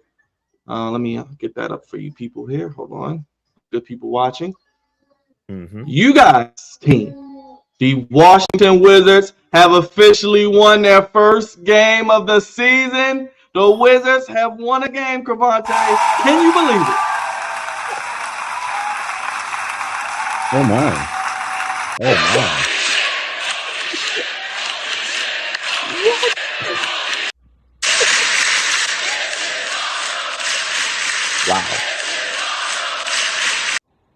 Jam. Oh, jam. And on top of that, I know they won, but I still have to do it. Come on now, say it with me. Everybody beats the Wiz. Oh no, not tonight. Not tonight, Scotty G. Not tonight, Uncle Scott. Wow, I'm surprised. I want to know how many points Sar had. Can you put up the box score? I will tell you, good brother. Let me box score for you real quick. He had, Raj, 7 points, 2 blocks, 9 rebounds, 1 assist, 1 steal. Okay, well, he's a rookie, so I mean, at least he did How about something. Kuzma and Jordan Poole combined for 51? Kuzma with 25, Jordan Poole with 26. Come on. Jordan Poole been kind of balling so far these couple games, and Koulibaly's starting to play a lot better as well. So yeah, I like Koulibaly. He's pretty good too. That's a good thing. The Wizards need to, get out this doghouse of losing all the time. But how about Currington? But Currington got 13. Yes, sir. Local kid. And how about Corey Kispert, Raj? 21 points. Kispert. Yes, sir. I love Kispert, man. He's a 3-point specialist, so he doing his thing as well. So congrats to the Wizards, man. I know it's the Atlanta Hawks, but at least it's an early win. Take it, every bit of it. We said 20. We said 20. Cravante. Could they get over the 19.5? That's one right there. One less. Hey man, the streak. All streak starts with 1, and getting to 20. It starts with 1, so they're well on their way. Surprising, Raj. I don't know about you, but I didn't know what he was coming with. I thought he was going to talk about the World Series. Since the Dodgers are up 3-0. Oh, Yeah, good. So more Yankee spanking. Good. Well, yes. we Thank like you. Yes, that will make me happy that the Yankees will lose because I couldn't live with the Yankees winning the World Series and the Orioles still not having one since I've been born. But we digress. Let's get to the scores of the week in the NFL. And can you believe we're heading into week 9? We started things off on Thursday, Cravante, with the Vikings losing to the Rams. Cooper Kupp, Puka Nacua back, and that NFC West, which we'll get to a little bit later, is wide open, brother. But the Rams holding on with a 30-20 victory. Mm, mm, mm, mm. Just when Cooper Kupp was on the trading block, now I don't think he's on that block anymore. My gosh, Matthew Stafford, as long as he can stay upright, that is the potential for the LA Rams. That is the exact potential right there. And this was a great conference win and much needed. And are the Vikings coming back to earth? Could be. I mean, I, Sam Darnold has I, played well. He's played well, but I mean, I don't know, man. That's a good question. We got to continue to keep seeing who they play next. Who the Vikings play next? Who do the They Vikings play? play on Sunday Night Football. I believe they host the Colts, Raj. They can beat them, but we'll see. All right, we'll keep it moving there. Eagles beat the Bengals. I did pick the Eagles, and the Bengals lost again. Cravante, the Eagles. Jalen Hurts, his best game of the season. We kind of were sliding them on Saturday morning with the good folks over at Sam Sports on the side, John. Big shout out to the Ignorant Thinkers podcast who had us on, Sharon, Miss Chocolate Writer, and our boy Dennis. The Eagles got it done. I know he was happy. 37-17 really blew them out. Yeah. And it wasn't like that early. They kind of pulled away in the second half. So I'm in a football pool that I pretty much do every year, and I switched this game. So my picks for this part, for our part, for the flex zone and the pool will be different because I'm able to change picks all the way up until 5 minutes before the game starts. I did not feel good about this game on Sunday, and I end up switching this pick to the Eagles. And thankfully I did, but I did pick the Bengals early, and early on it looked like the Bengals were going to have their way, and then the Eagles, I don't know, for whatever reason, the Eagles start off slow in the first quarter. I don't think they have any first quarter touchdowns. If I'm not mistaken, I don't think they have any first quarter touchdowns since the whole season. No first quarter touchdowns. The Eagles seem to start off slow pretty much every game. But thankfully AJ Brown's back. Devontae Smith had a game, and Saquon Barkley. This offense is star-studded.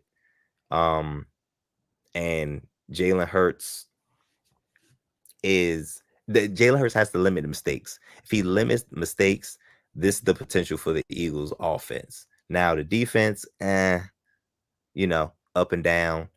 But Devontae Smith coming up big, AJ Brown coming up big, and of course Saquon Barkley. This Eagles offense is very, very dangerous moving forward. And also, fun fact, this is their first win in Cincinnati ever. Really? Ever. And this is the last time they haven't beaten Cincinnati in 24 years. Oh my goodness. So wow. The only time they beat them was was in 2000, and that was in Philadelphia. They've never won in Cincinnati. This is their first win as a franchise. And that Rod, you love to see the Bengals lose. I do, and that makes the Bengals 0-4 at home. This team has been this team is a little bit overrated.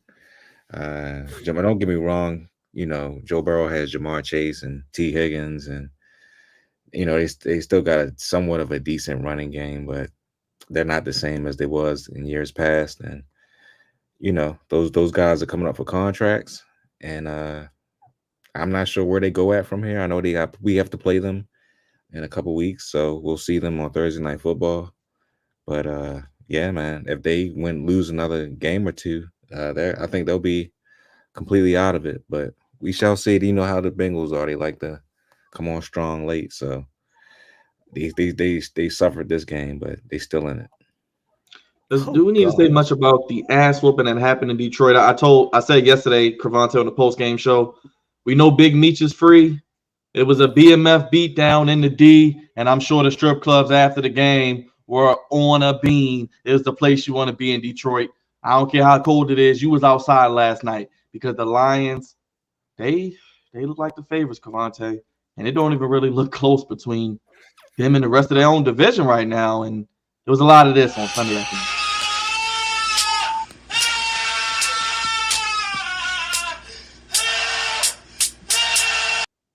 So Raj, Yeah, I don't know how much of this game you were able to see, I ain't but seen much of any of it. but But it I'm gonna was say this. 14-14. It was 14-14. I will say that. It was 14-14 briefly. But as you can see, the final score for the Titans was 14. So that's pretty much all they have. Mason Rudolph still looks better than Will Levis. I will say that. He still looks better than Will Levis. So are we gonna The say that? Lions, So the we're gonna say Lions are the best. is Will Levis a bust? Yes. Okay. I think so. The Detroit Lions are the best team in the NFC. And I did not hiccup.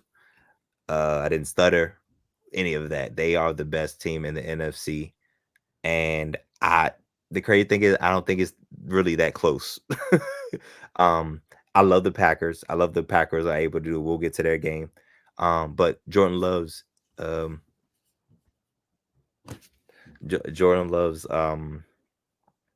injuries. He's got to stay healthy. He's got to stay healthy for the Packers to make a run. But if he's not healthy, man, the Lions are not gonna run away with the division, but I think they're the clear favorite to come out the NFC. Period. Raj, I know you love being this ass whooping. No, I just want to think. I mean, I have never in my lifetime seen the Detroit Lions be this dominant of a team these last couple years. I just want to shout them out, man. I mean, it's been awesome to see, their franchise, blossom right before our eyes, man, because we've seen time and time again, with Matt Stafford being there, him having a phenomenal offense, but, a subpar defense. And I'm struggling throughout the year. So I just want to say, shout out to Dan Campbell, the knee biter. He's doing a fantastic job. And Jared Goff, who was kicked out of, LA, kicked out of LA and placed in Detroit in the slums, but making a career of it and taking this team to new heights. So shout out to them, man. Speaking of new heights, Cravante, our guy in the desert, he's not the tallest in stature, but boys, he one of the best quarterbacks in the game, and we got to put some respect on his name. I know we have, but others need to. The Cardinals find a way to win on the road, Cravante, 4-4. They beat the Dolphins. They beat the 49ers. They are tied for first in the NFC West. And oh, yeah, Maryland's former kicker last year, don't get me started, Chad Ryland, another game-winning kick, second week in a row. Maryland sure could use you right now, sir. But the Cardinals, Cravante, they're going to be in the playoff mix. So, this was another one of those games that I switched on my pool because I felt weird about it. Yeah, Tua was coming back, but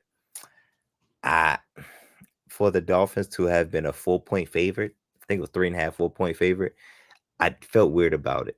And the Cardinals, they never looked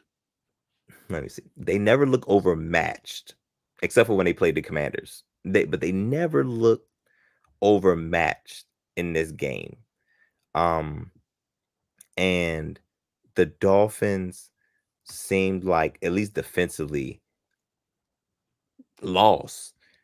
Marvin Harrison Jr. was having his way with Jalen Ramsey. As you can see how Marvin Harrison Jr. is he's catching on. He's catching on to the speed. He's catching on to how this game moves, and he's building chemistry with Kyler Murray, which obviously the first couple weeks they didn't really have much of. But Kyler Murray is still one of the best throwers of the football that we have in the league. He's just inconsistent with his decision making, and I know that probably kills Coach Gannon, but sometimes his decision making is like, oh my gosh, and he's still short. So you have to move, but Kyler Murray is looking like the best quarterback in that division, which is sounds Ooh, kind of crazy. crazy. Sounds kind of kind of crazy.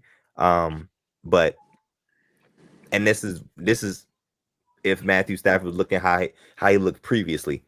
If Matthew Stafford looked how he looked in this last game, then it's Matthew Stafford. But Kyler Murray is at the top of this division, which is crazy because the 49ers are still in the NFC West, right? Yeah, Last I technically. checked. And they beat the Rams and the 49ers, right? Yeah. Yes, sir. So they're atop the division. Raj, That's the Dolphins the done? way to win your division is defeat your divisional opponents. You say, are the Dolphins done? Are the No. Dolphins done? I know your boy Tyreek Hill. You got him on fantasy. I know you love to see him catch all those passes, and he told you he was back. No, they're not done. They're not done because they got to play the Jets twice, and they'll end up beating the Jets twice.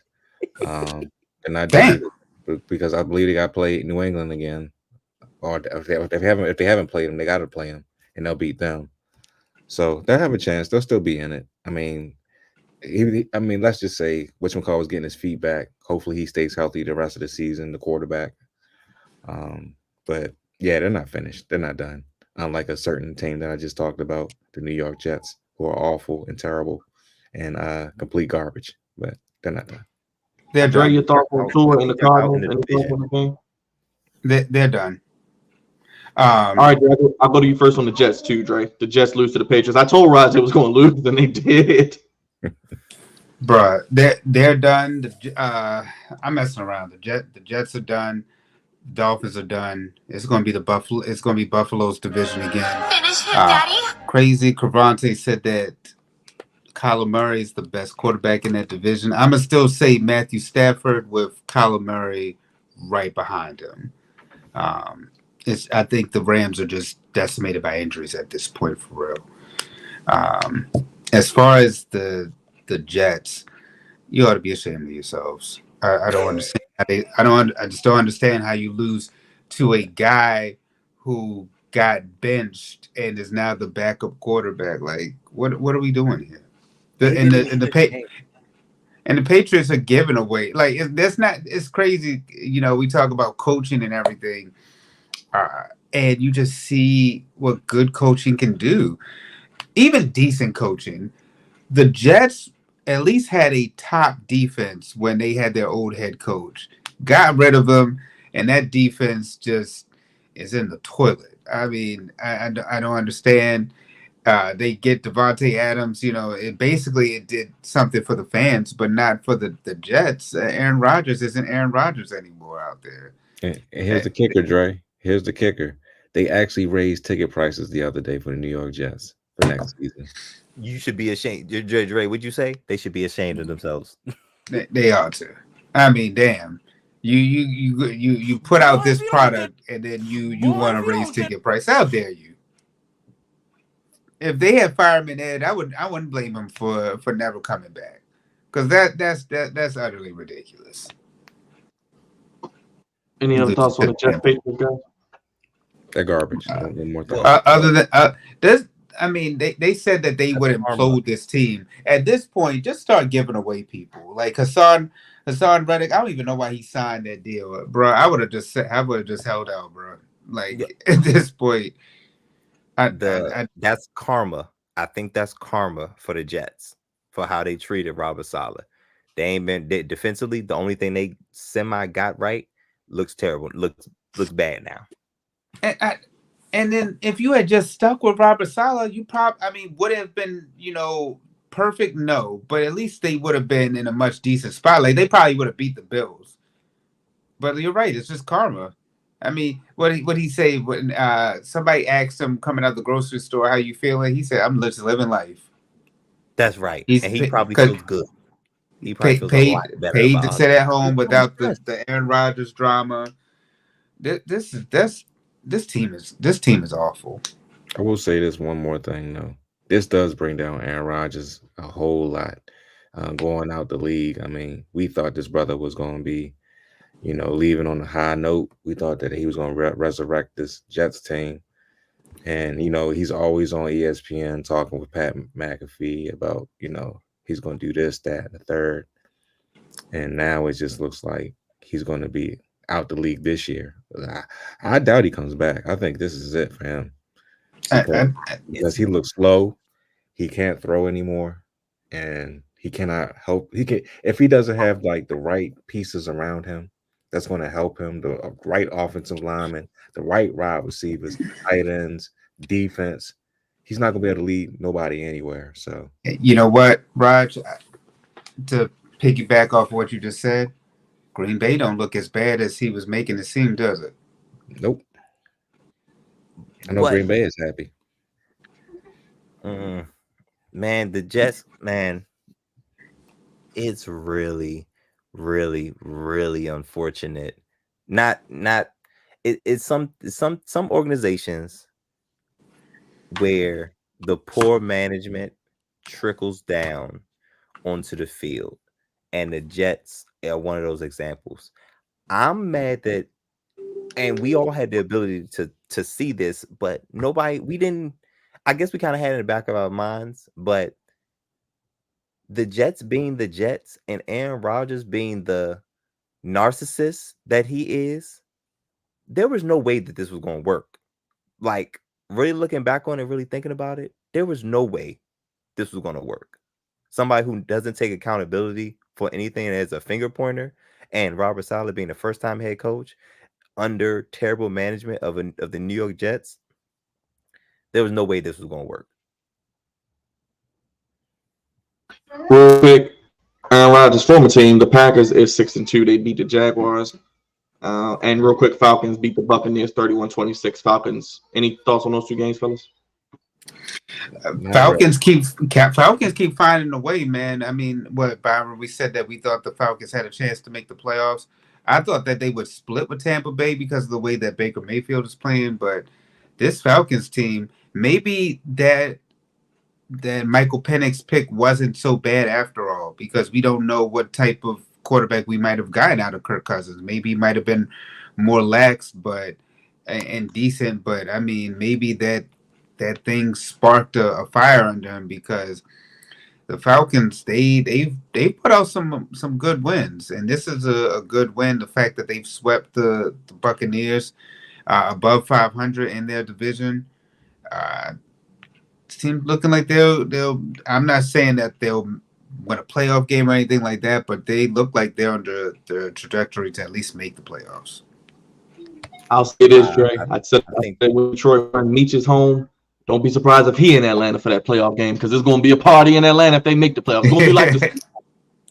I think the Falcons might have just, and it's hard to say this early, but I think they just won a division with this win, with sweeping the Bucs. I think this puts them in a driver's seat to win the division, which I said they would at the beginning of the year. Real quick, let's get to this Anthony Richardson thing. I want to park here for a second. The Texans beat the Colts. Stephon Diggs might be done for the year, torn ACL. And Anthony Richardson, Kavante, I know you're going to get into it in a little bit. I do want to get to your goofies in a second, but this whole Anthony Richardson, he's tired, and they didn't put Flacco in. I mean, what's going on with that, man? Why would you even say that? I think he is. Well, I'll say he's much closer to Will Levis than he is CJ Stroud. I think he is entirely too raw right now. Like, at this point, if you want to keep your job, he's not playable. And this is to Shane Steichen. I don't think he's playable right now because he's entirely too raw. And then he didn't 10 really get 32. You could probably do that. 10 for 30. 10 for 32. You see the numbers. You probably could do that. I'm just saying, baby. He's too raw. And this is technically this is his second year, but really his first, you know what I'm saying? So he needs another probably two or 3 years before he catches on, and by that time, the whole regime would have changed because we know how quickly things change in the NFL. Anthony Richardson is not playable right now. If Shane Steichen wants to keep his job, Joe Flacco's the guy. Yeah, I agree. And I agree with that too, but I think he's a goofball for saying that. He should have kept that to himself, even if that was true. But yeah, man, I've been saying that. You know what? Is it goofy that he said it? Yes, but at the same time, it would have got leaked out. So I think it's just something that he should have just never did in the first place. Because now your teammates are going to look at you like, dude, you're the quarterback, you're the leader. When we're all tired out here, we're all exhausted, and it was third down. Why are you taking yourself, bro? You took yourself out on third, not second, not first, third down and long. My nigga, you get out of here. Yo, shout out to Pat McAfee. Byron sent something. I think he sent it to the group about him pointing it out specifically. I was gonna talk about it anyway, but Pat McAfee, being a former Colt, definitely had a thing or two to say, and it's absurd for him to be as young. Like, what you tired from? What you tired from? Turn it up, apparently. You missed most too much Call of Duty with Kyler Murray. I'm about to say that. I don't know if it's that because you ain't getting no women the way you playing, bro. Not with Kyler Murray playing the way he playing and getting a W, and then Richardson coming out here with that performance. Listen, I didn't like this draft when they drafted him. I thought he was too raw. He should probably still be at Florida right now. I agree. Yo, he looks like who was the cat that the 49ers traded for, and then Lance. Who? Trey Lance. Yeah, that's what it's given. It's giving Trey Lance. I'm getting Jamarcus Russell vibes, just 10 for 32. I can't get that out of my head. I could do that. It's giving bus like vibes. He's definitely bust. You reached, and it is the thing about NFL organizations. There are times where you need to let go and start over, and sometimes you don't want to jump the gun, but this isn't it. Y'all messed this one up. So cut your losses. I mean, remember the Cardinals did that was it Josh Rosen? Yes. Oh yeah, you're right. And got rid of the coach too. Kyler Murray. Listen, man. Now the only thing is this is not a great draft class coming out of quarterbacks. That's the only thing right now. But you made a bust, and you need to have Joe Flacco finish the rest of the year. Agreed. Real quick, Chargers beat the Saints. What? Chargers beat the Saints 26-8. The Saints could be selling some players. Possibly Kamara did just re-sign though. The Seahawks 31-10. Broncos beat the Panthers 28-14. Bryce Young's back. Chiefs 27-20. Travis Kelce, Zay Worthy touchdown. They beat the Raiders 7-0. Commanders beat the Bears, and the 49ers beat the Cowboys. Dre, your Cowboys pretty much done. I mean, they're 3-4. They're not dead yet, but Cravante loves to see it. No, that's another team that's dead. They done too. We knew that when the Ravens basically took their heart out. And then yesterday, I don't understand last night's game where the Cowboys were looking like they about to win it, and then in the third quarter was the turning point. They had a slight, comeback in garbage time, but you just gave up like 21 in the third quarter. What are you doing? I understand Michael Parsons isn't out there, but this team is just all over the place. I mean, they don't know if the head coach is going to come back. The owner is old and apparently out of touch with today's NFL. You paid your quarterback, you paid the wide receiver, but then they're not in sync as much. Maybe it's because of training camp, and then you don't have a number two. You can't run the football. You can't do shit. That's what it is. You can't do a damn thing out there. Steelers beat the Giants 26-18, first place in the AFC North. Raj, Game ball, not so game ball, good brother. I'll let you lead off. Oh, joy! I get to lead off this greatness. Well, my game ball. I hate to say this, but I'm going to say it. My game ball goes to Jameis Winston No. because Martin Luther Winston was out there slinging that thing around, slinging that ball.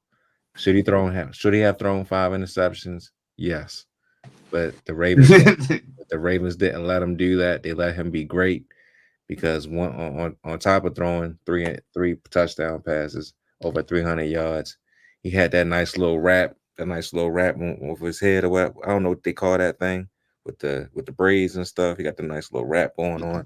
What was it, a turban or something he had on? Whatever. No, not a turban, but he got them braids, that nice little wrap braid.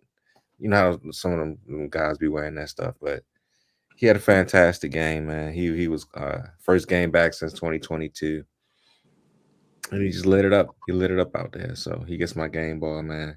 Such a great effort, such a great quarterback for one game. We'll see what he does for the rest of the season. But shout out to him. My not so game ball has to go to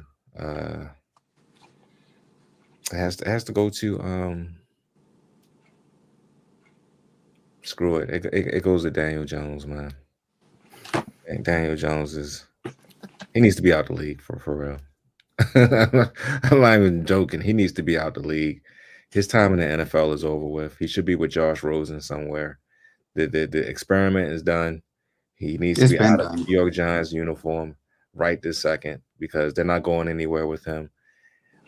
He'd probably be a good backup, maybe, but he's done it as a starter in this league for real. It's a wrap, bro. It's just a wrap. He's just an embarrassment. And yeah, that's the wrap I'm talking about. Yes, there you go, Byron. Thank you for showing it. He got that little braid wrap that the young guys be wearing. These young whippersnappers would be wearing nowadays, but not the young whippersnappers. Yeah, the younger whippersnappers, But yeah. Those are my game ball and not so game ball. Jameis Winston, who lit us up like a Christmas tree. Shout out to you, good brother. And Daniel Jones, who needs to be out the league, or at least somebody's backup. Not our backup, but somebody else's backup. So there you go. Jersey Drake, go ahead, brother. You know what? I'm gonna say my game ball has to go to. I'm sorry. My not so game ball. I'm gonna give it to.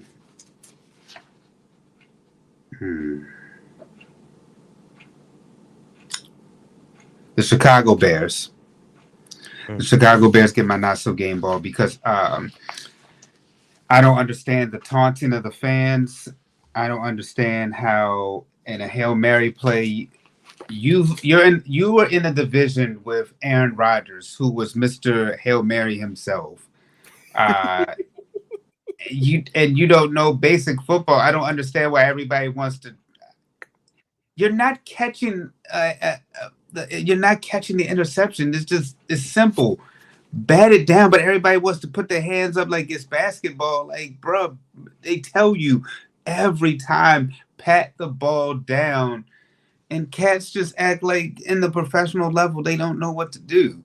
So the Chicago Bears, I knew it was a mistake to bring back them and the Eagles. I don't know why they brought back either coach, but they did, and you see the results of it. And crazy enough, the Eagles actually get my game ball because I did not figure that they would beat the Cincinnati Bengals at all, but they found a way to do it. It looks like this team might actually make some noise in the playoffs, but I still have a lot of question marks about their head coach. The only difference is, both them and Chicago are winning, but it doesn't look good for either one.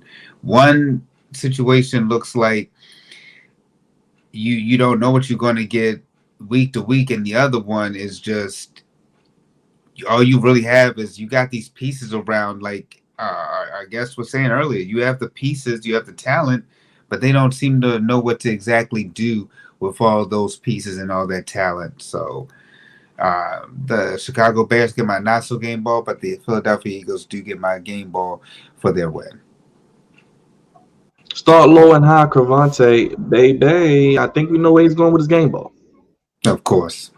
That's why I didn't even do it. I didn't even do it to him. I was like, you know what? Let the brother be great on this one. It's his time. Man, I mean, gosh, man, it's so many different places to go for the not so game ball. I think I would go with Anthony Richardson, man. Again, I said it earlier. He's not playable right now. It looks like he's not reading. I don't know where his eyes are. He just has a cannon. He can throw really far. No accuracy on it. He just can throw really far. And he can run around, but he doesn't have much awareness. He takes a lot of sacks, and he doesn't move the needle in a positive direction for the Indianapolis Colts. And again, Shane Steichen, you did a phenomenal job with the Philadelphia Eagles. If you want to keep your job, again, or if you want to be out the league, forget it. Keep doing what you're doing. But if you want to keep your job, you have to bench Anthony Richardson. And again, this might be coming from up top. This might be an Irsay thing. But Anthony Richardson is not playable. Game ball. Listen, man. The atmosphere that came from, and the game was not great. I'll say that. The game was not great between the Commanders and the Bears. The overall game was not great. The ending was amazing. That's the type of ending you get from a number 1 and number 2 overall pick, and the atmosphere that has been rejuvenated by this quarterback and this new management and Josh Harris, Magic Johnson. Revenue is coming back to DC. He's coming back to, it's not FedEx Field, it is Northwest Stadium. There is some revenue coming back in there. Y'all remember the days where visiting folks just last year, Chicago was up in there where they beat us bad when DJ Moore had his career game. They were more Chicago fans than they were Commander fans. The complete opposite this go round, which is how it's supposed to be. 85, 90% home team. And what an ending. What a ending. Jaden Daniels has it. There's guys that's good. There's guys that's great. And then there's guys that are special. And Jaden Daniels is that special X factor for this franchise. And we haven't had a franchise quarterback in quite some time. I'm just hoping moving forward, we do everything we have to do to protect him. Let's get to the picks. Dre, I don't know if you have the standings. If not, we'll just roll through and circle back. Oh, man, I know I didn't do as good as I wanted. So the standings from this past week without Monday Night Football, me and Anka 10-5, Cravante and Byron, y'all were 8-7. Overall, Unk is in first place. Cravante, you're second. Byron, you're in third, and I'm in fourth. If you want to know the exact numbers, Unk has 77 wins. Cravante, you have 76. Byron, you have 75, and I have 74. So it's still a close. Right. All right, let's do it. 1 point. Thursday night, Texans and the Jets. This is where it gets fun, people. We're at the halfway point. Everything matters, and we're only 1 game apart, basically. You said Texans versus the Jets for the Thursday night. Everybody knows that everybody's going to pick Houston, so let's stop it. Why the Jets favorite? Why the Jets I don't favorite? know. They're at home on a short week, I guess. It's Houston. Oh, Stephon Diggs is out. You said Stephon Diggs. Not Even with Stephon Collins Diggs is being out, I don't understand how Houston is not favored. Is Nico out too? Yeah, he's still hurt, ain't he? Ain't he come back yet, did he? Yeah, he's on IR. Yeah, so he's out. Stephon Diggs is out. The only person he got is Tank Dell and Joe Mixon. And Joe Mixon. But still, just them shouldn't be favored though. That's still because they're bad. They real are bad. bad. Unanimous I'm for going the Houston, Texans, though. Cowboys, and I'm Falcons from going with Atlanta. Houston now. Still All going right. with Houston. I about to say, I think everybody know with this one too. I'm And we rolling got with Miami and Buffalo. Buffalo. Cowboys Are we all going Buffalo too? I'm Yep. rolling with Buffalo. Yeah. Yep. Wait a Bengals minute, over the what- Raiders? what- Y'all going Bengals over the Raiders? Yes. Yes. I'm rolling with the Bengals. Yeah. Chargers and the Browns. Ooh. Ooh. That's a tough one. I'm gonna roll with the Browns. Chargers. I'm I'm gonna roll with the Browns. gonna roll with the Chargers. You know what? I'm gonna jump off the ledge with you. Cleveland won. They're facing another hardball. They probably might win this one too. Jameis is doing something with this team. I don't know why, but it's working. Martin Luther Winston, that's what you call him? Yes, Martin Luther. Cravante, who do you have? Chargers. Okay, so me and you are the Chargers. Okay. Oh my gosh, this one will set us up and feed generations. The New England Patriots and the Tennessee Titans, 1 o'clock in Nashville, Dre. Oh, this is terrible. So wait, what D say? Touchdown Titans. Touchdown Titans. Titans. But I think I'm gonna roll with New England on this one. I don't know. Raj, I'm going with whoever you pick, yo. I think I'm gonna roll with Dre. I'm gonna roll with New England. Ew. Yeah, I didn't want to do that. All right.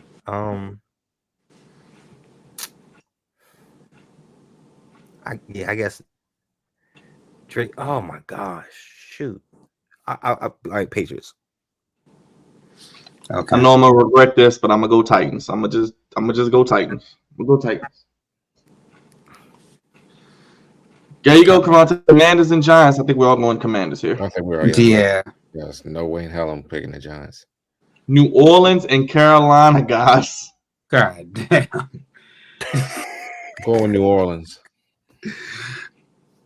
New Orleans been sucking so bad, man. I kind of want to pick Carolina, but No, they have I'm Bryce gonna Young. say He's New terrible. Orleans by default, man.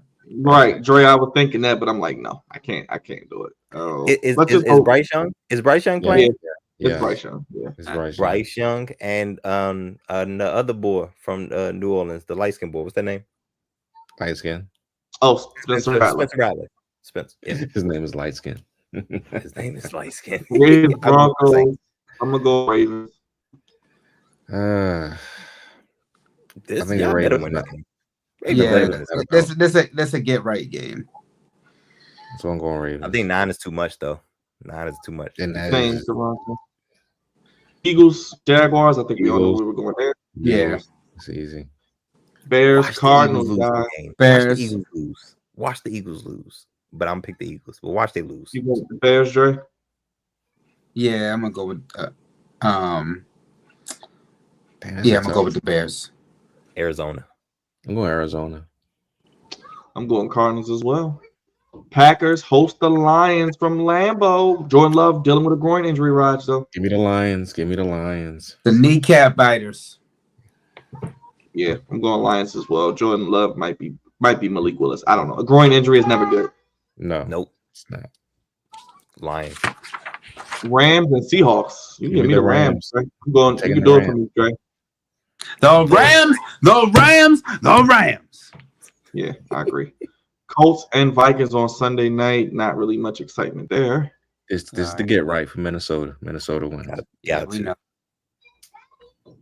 In a rematch of Super Bowl, I don't remember the number, but You already know what I'm going with. Okay, we're going with the Tribal Chiefs. Yes. Are we just going to acknowledge them? Are we just going to? Yeah, I'm already bowed to them. They are it. They are them. They've been them. And they made another trade today, as we talked about. Yes, so to make it getting better.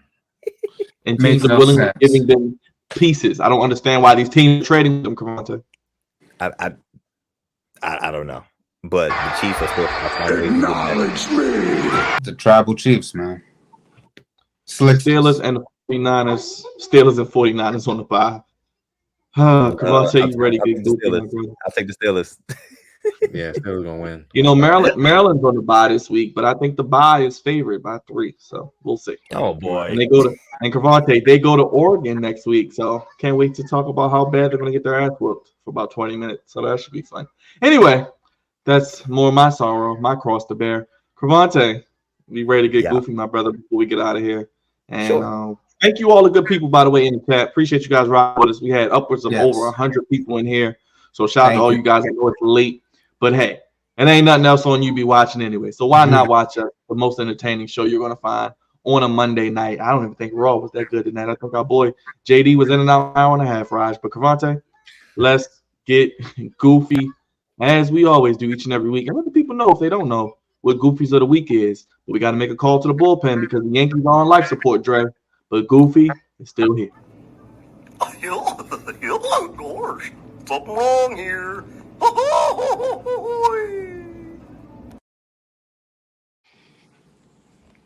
Well, now that's goofy.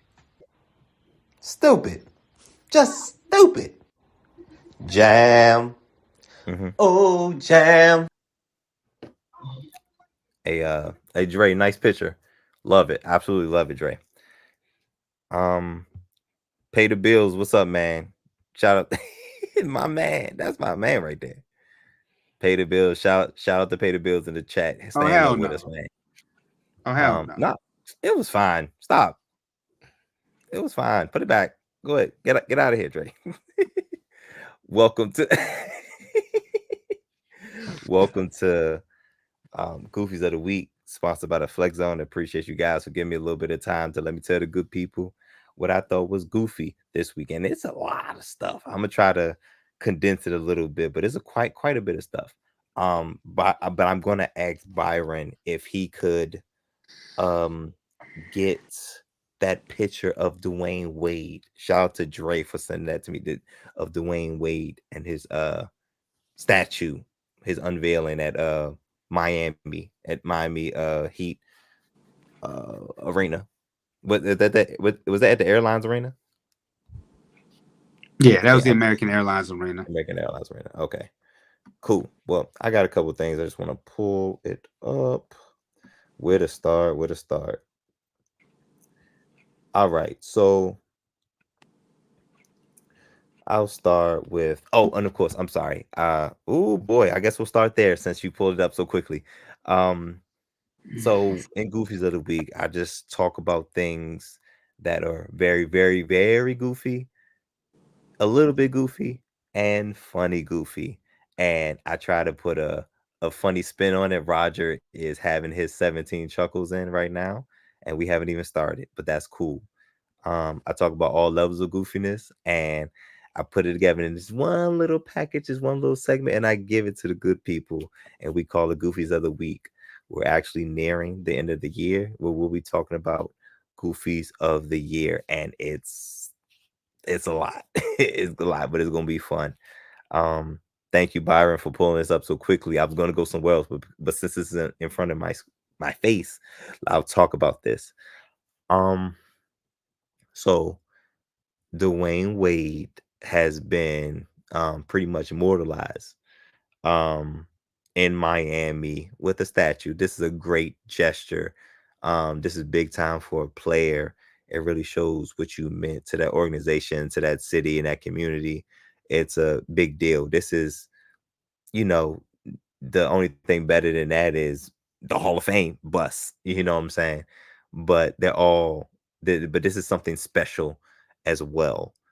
So I just wanted to get that out the face. This is one of the rare times where I'll start high and end low. But I just want to say something good before I just jump right into it. What the hell is this? Who is the artist? Hey, Byron, can you give me the who? Can you give me the who? Who? Go Google it. Who is responsible for this sculpture? It is absolutely terrible.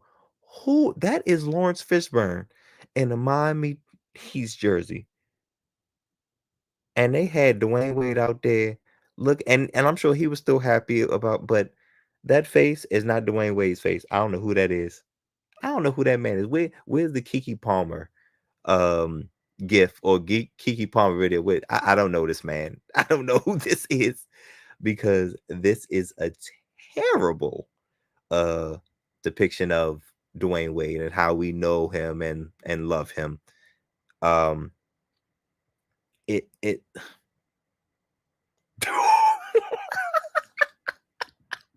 not him, very funny, not him though, absolutely not him.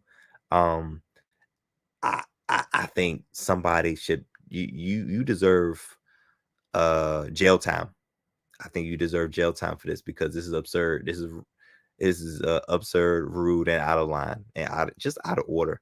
I don't know what picture they used to sculpt, or if they just went off memory of what they think Dwayne Wade looks like. Either way, terrible.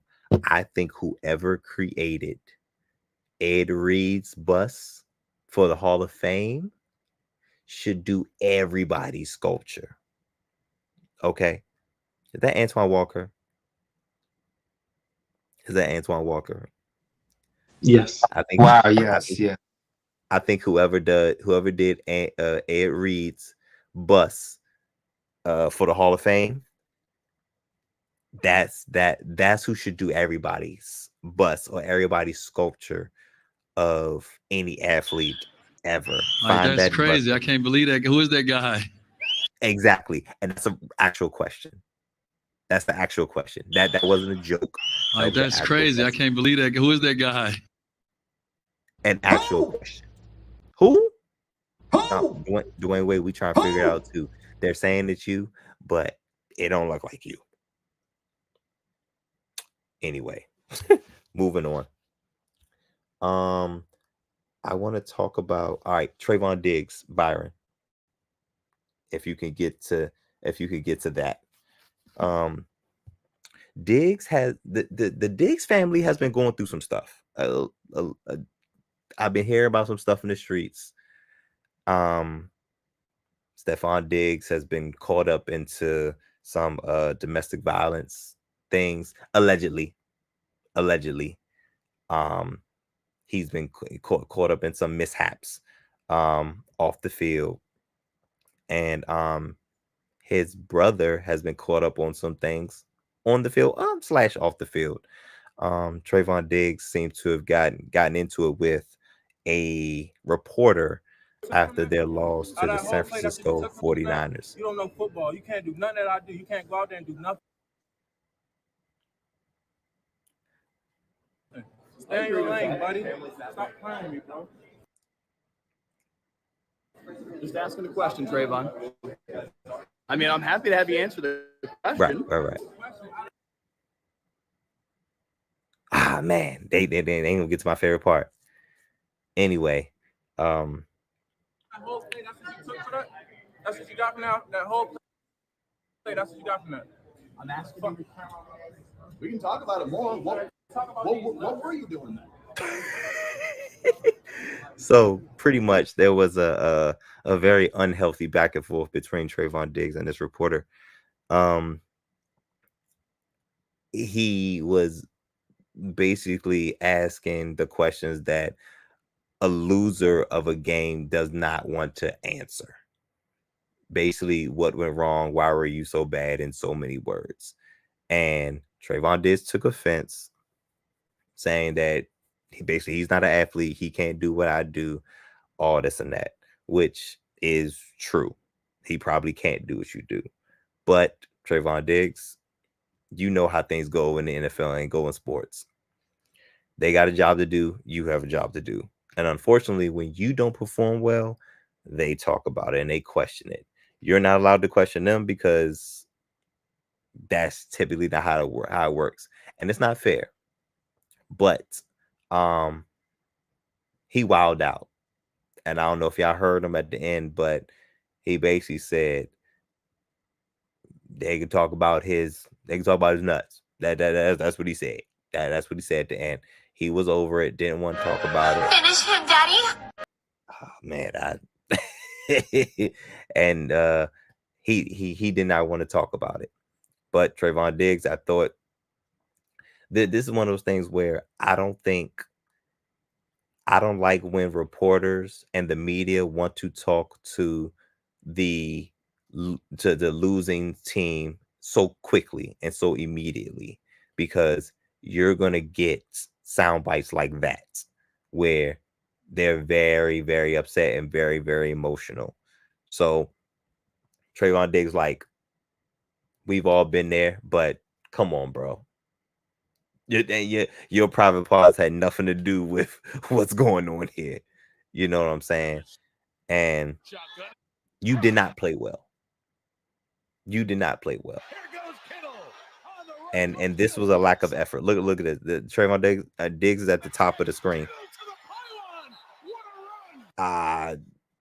Looked like lack of effort. And when, as an athlete, at the very least, you're not going to play well every game. Some games you're going to play well, some games you're not going to play well. But the effort is supposed to be there. And when you don't show effort, that will get questioned, because you're getting paid a lot of money to give effort on the back end of this defense and to play the quarterback position. And that is not what that looked like. And you should have been questioned for it.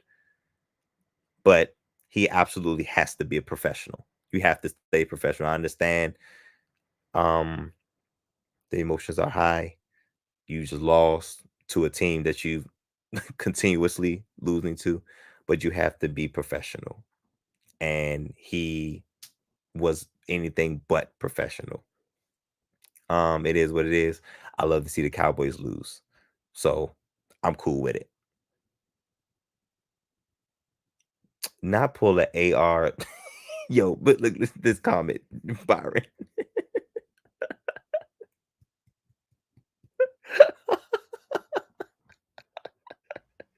Hey, pay the bills, man. He got the right name. Oh man. Anyway, love to see the Cowboys lose. I love to see Trayvon Diggs in a uproar.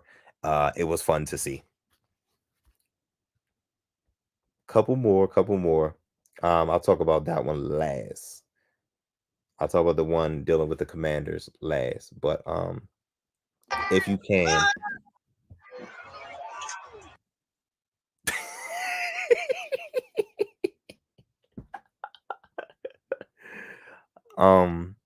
Byron, if you could, if you have access, could you pull up a picture of Angel Reese? If you could, please. The next goofy is there was a interview with Shaquille O'Neal, and he was talking to Angel Reese, and Shaq had some comments that made Angel Reese feel uncomfortable. Okay. He said something along, I don't know if you ready to pull up the video, but along the lines, wow. Shaq said something along the lines of, oh, if you wore them same shorts that you wore at the Wild 'N Out show, and if you wore those shorts while you were dunking, put that on a t-shirt and sell it, you can make a little money. You know what I'm saying? You can make a little money, make a little profit, you know what I'm saying, off of this. And Angel Reese felt the way about it because she felt like she was being, I guess in that moment, she felt like she was being over sexualized. And she looks up to Shaq, and at least I think so. She looks up to Shaq like a mentor, and felt like he was out of line for saying, for I guess describing her in that way. But it's a little weird because I don't know if y'all saw her outfit that she wore at the Wild 'N Out function, that with the Wild 'N Out event, the Wild 'N Out show. she had some very revealing shorts on. I think she had a one. It was you know what I'm saying, a one piece. You know what I mean? But she was showing off. She was showing off some of her assets. I'm just saying, she was showing off some of her assets. And if I'm not mistaken, Angel Reese was the same one that says that she does not want to be sexualized and all this and that in previous interviews and previous podcasts that she's been on. I'm saying two things can be true at the same time. It's goofy that we still have to have conversations like this, which is why I'm talking about this. But two things can be true at the same time. I don't. Shaq comments was a little bit on the was on the creepy side.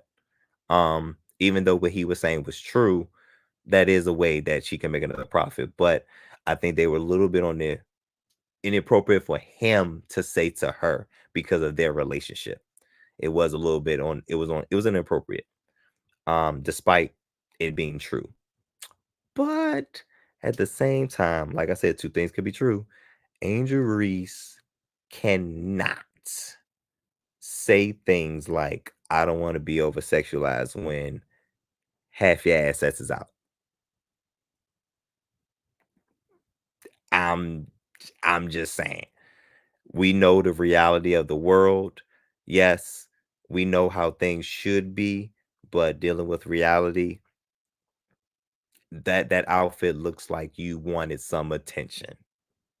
And Angel Reese is a nice looking woman. But when she's showing off her assets, she's gonna get some attention, and she's not gonna necessarily like all the attention. So, this is one of those double-edged swords, catch-22s that we still come across in our society that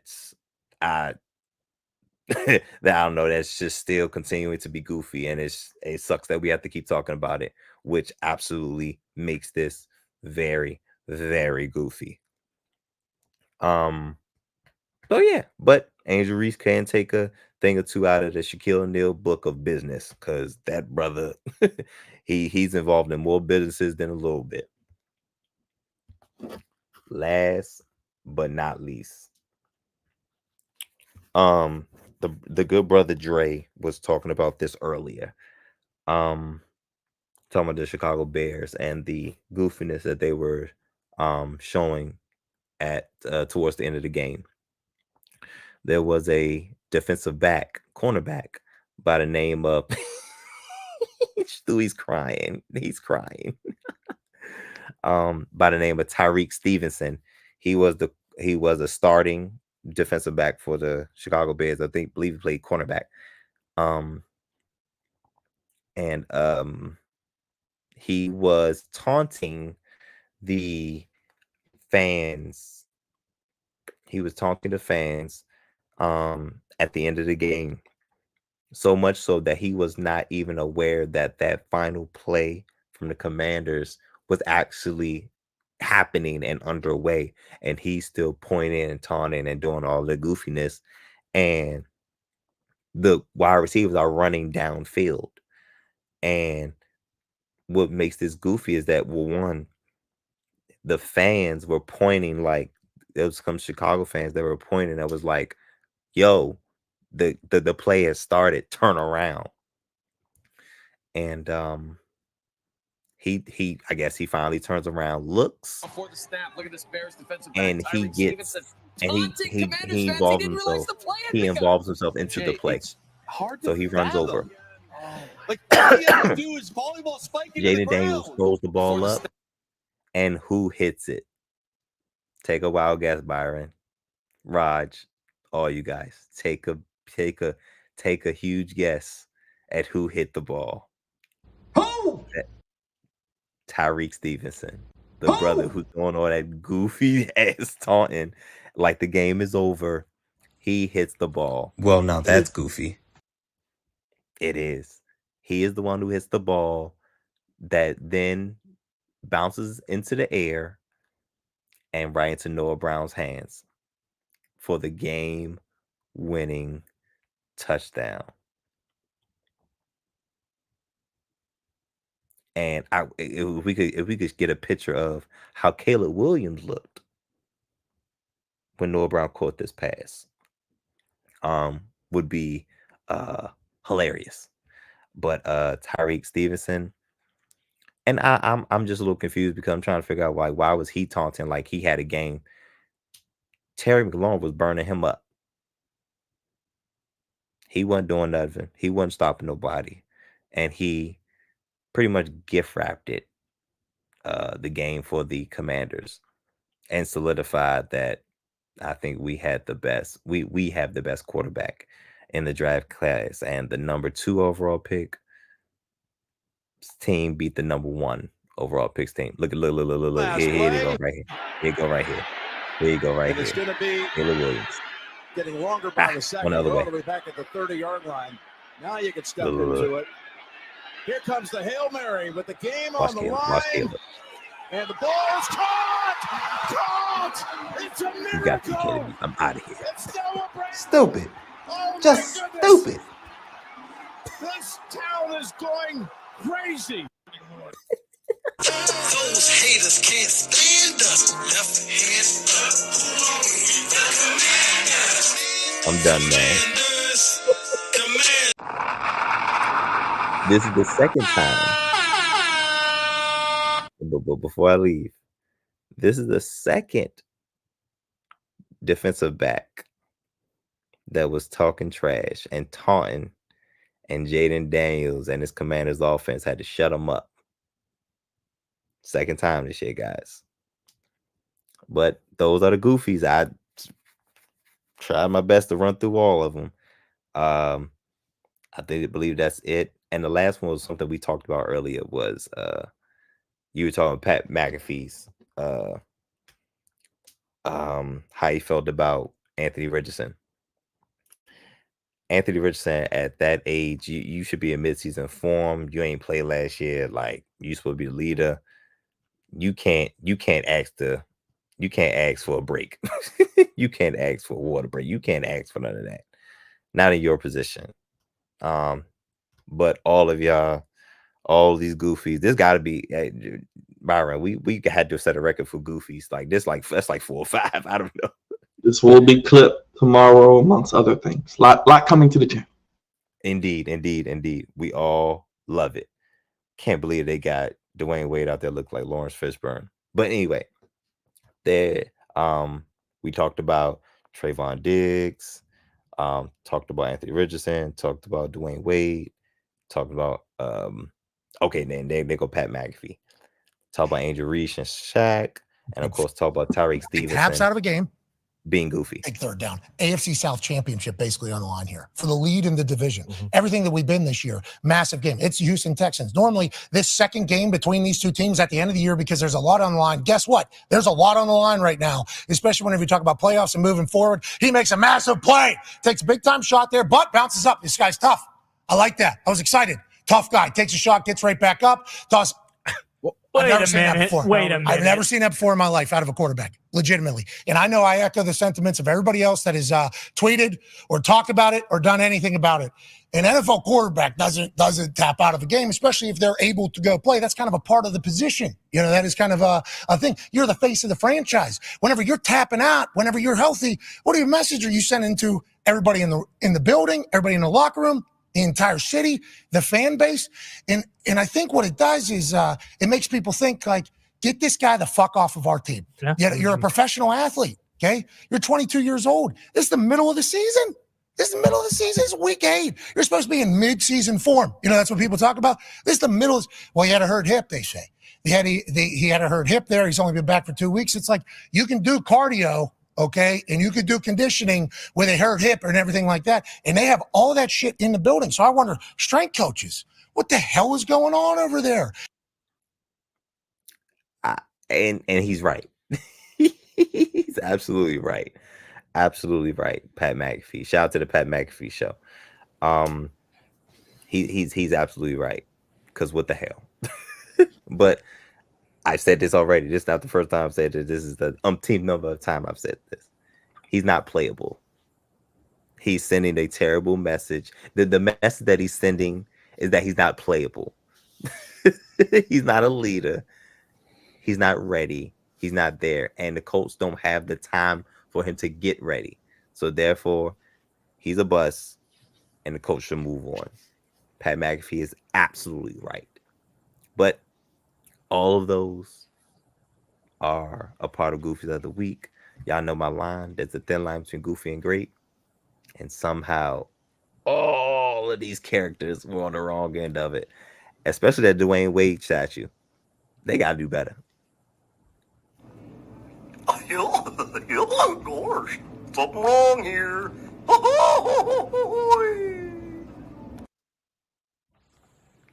Well, now that's goofy. Stupid. Just stupid. Jam. Oh, jam.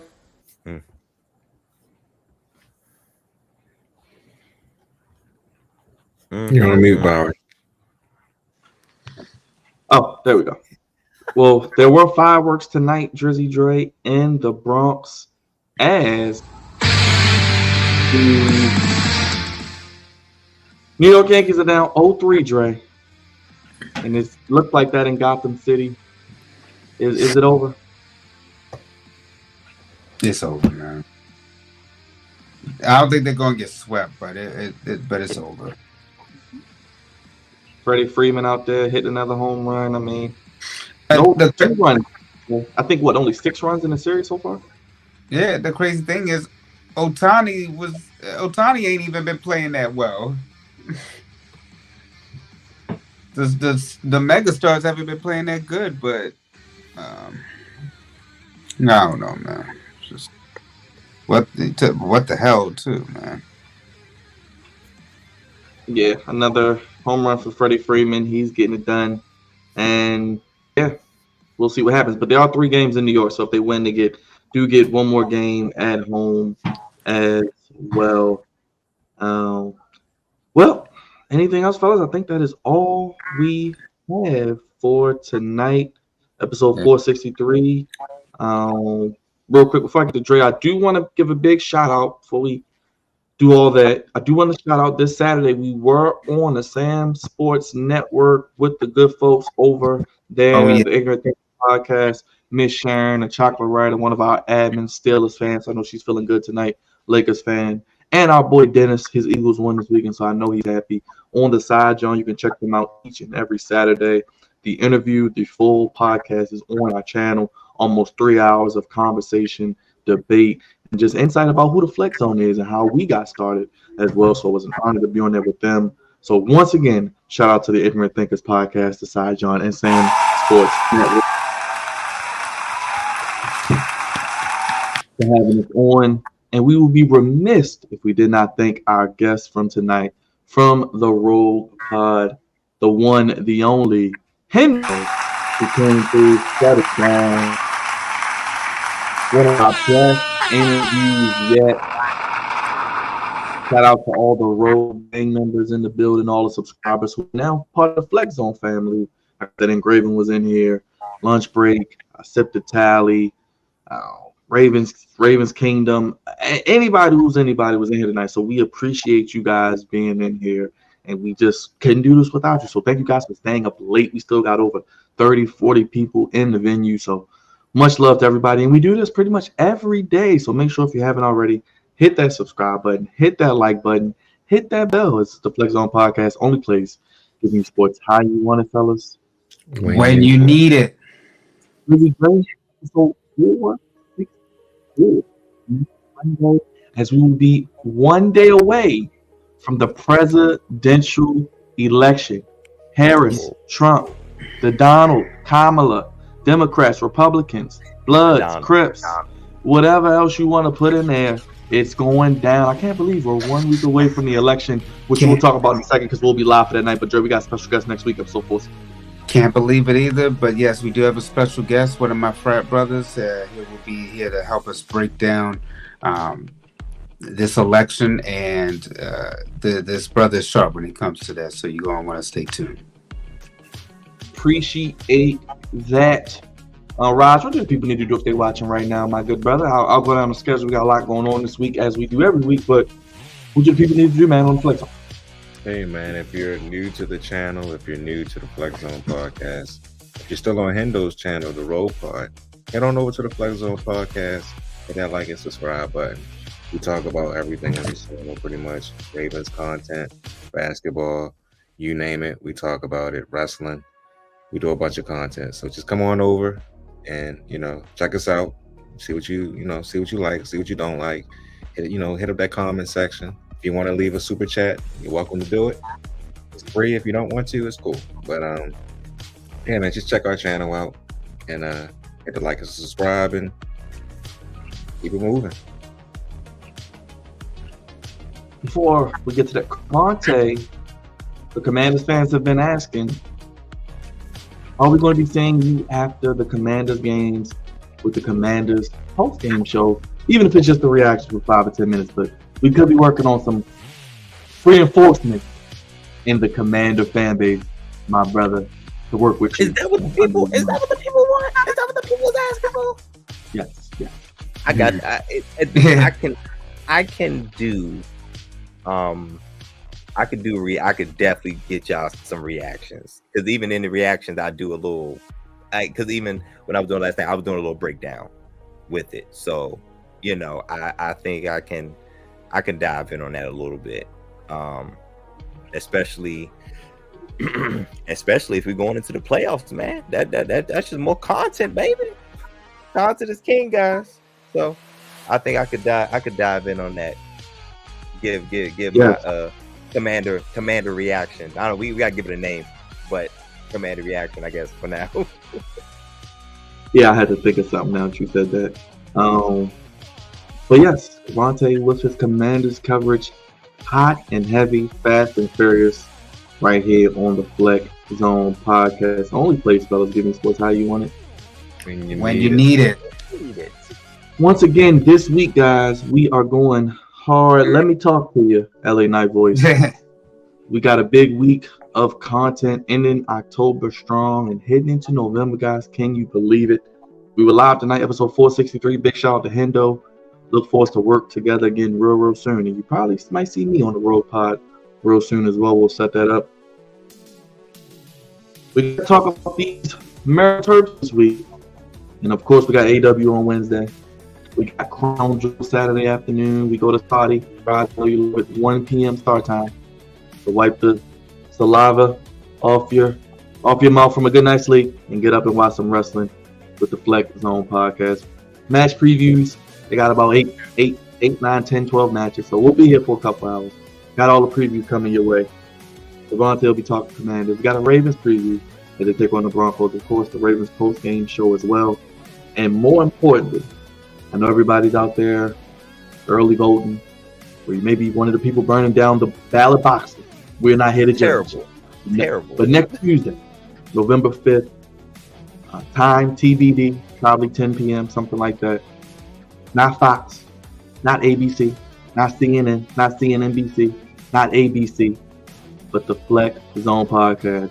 Your home for the 2024 presidential election, live and in living color. Breaking it all down, talking about both sides, looking at the numbers. Maybe if you want to come up there and talk with us, give your opinion. Tell us who you voted for. Tell them why you voted for them, why you didn't vote. You want to tell us how much you hate Donald Trump, how much you hate Kamala Harris. Hey, you want to tell us how much you love the Flex Zone. You don't even have to talk politics. So we can talk about sports. We can talk about whatever else is going on, as I think the world of sports will be pretty much taking the night off due to the election. So we will be the main show. And then that Wednesday, we got another double stream. NXT from Philly, Dre's second home, and AEW Dynamite. So a big week of content hitting into November. One of the biggest months in the podcast history, ending 2024 in a big way. So make sure you guys, if you haven't already, join the Flex Zone family. Hit the subscribe button, hit the like button, hit the bell. Show is executively produced by our co-founder, Drizzy Dre, Andre Melton, the Sultan of Five, the commander himself, Cavante Day, the voice of reason, the senior producer and co-founder, and the one and only David Ruffin, Big Raj, on Choke Media And of course, God's favorite host right here. Each and every day, as we mentioned, we're going to be going hard through 2024. Something each and every day in your sub box. So hit the like button, hit the subscribe button, hit the bell. And once again, shout out to the super chat the 2 super chats from Rave Kingdom. You were in the chat all night, showing love, appreciate it. I just want to shout out everybody. We have a slippery piece. Like I said, Engraving was in here, Sip the Tally, Lunch Break Hot Take. We had our boy Big Reg in the building. We had Ali in the building. Of course, Miss Queen, she's always here. Just everybody. Thank you guys for showing love and tuning in. All those who watch this tomorrow, we're going to clip the interview with Hendo. Put that out tomorrow as well on the channel, along with these goofies. Because Devontae, one of his best goofies of the year, Engraving, as we mentioned, was in here as well. Thank you, everybody. Stand up late for us. We're going to put the kids to bed for our guest, Hendo. Thank you again, my brother. For the good folks over at the Side John, Ignorant Thinkers, Sam Sports Network, thank you again for having us this past Saturday. And for you and you, for Devontae, for Dre, for Raj, God's favorite host, you want to Flex On Podcast, only play TV Sports. How you want to tell us? When you need it. Twitter, Instagram, the Flex On One, Facebook, the Flex On One, Cash App, the Flex On One, and of course, the Flex On Podcast on TikTok, the Flex On One at gmail.com. Hit the bell. Oh yeah, Friday we'll be live. SmackDown, the OG Bloodline back together. We'll see how they send things in the Crown Jewel as well. So a lot of content. No, we don't sleep. No, we don't stop. And we're gonna keep giving it to you. Only place giving you how you want to read it. Flex On Podcast, episode 463 in the books. Next Monday, episode 464, and next Tuesday, debate night or election night live with the Flex On. So join us. We'll be here. You as well. So we out of here. Have a good night, everybody. Peace. Thanks for watching. We'll see you tomorrow.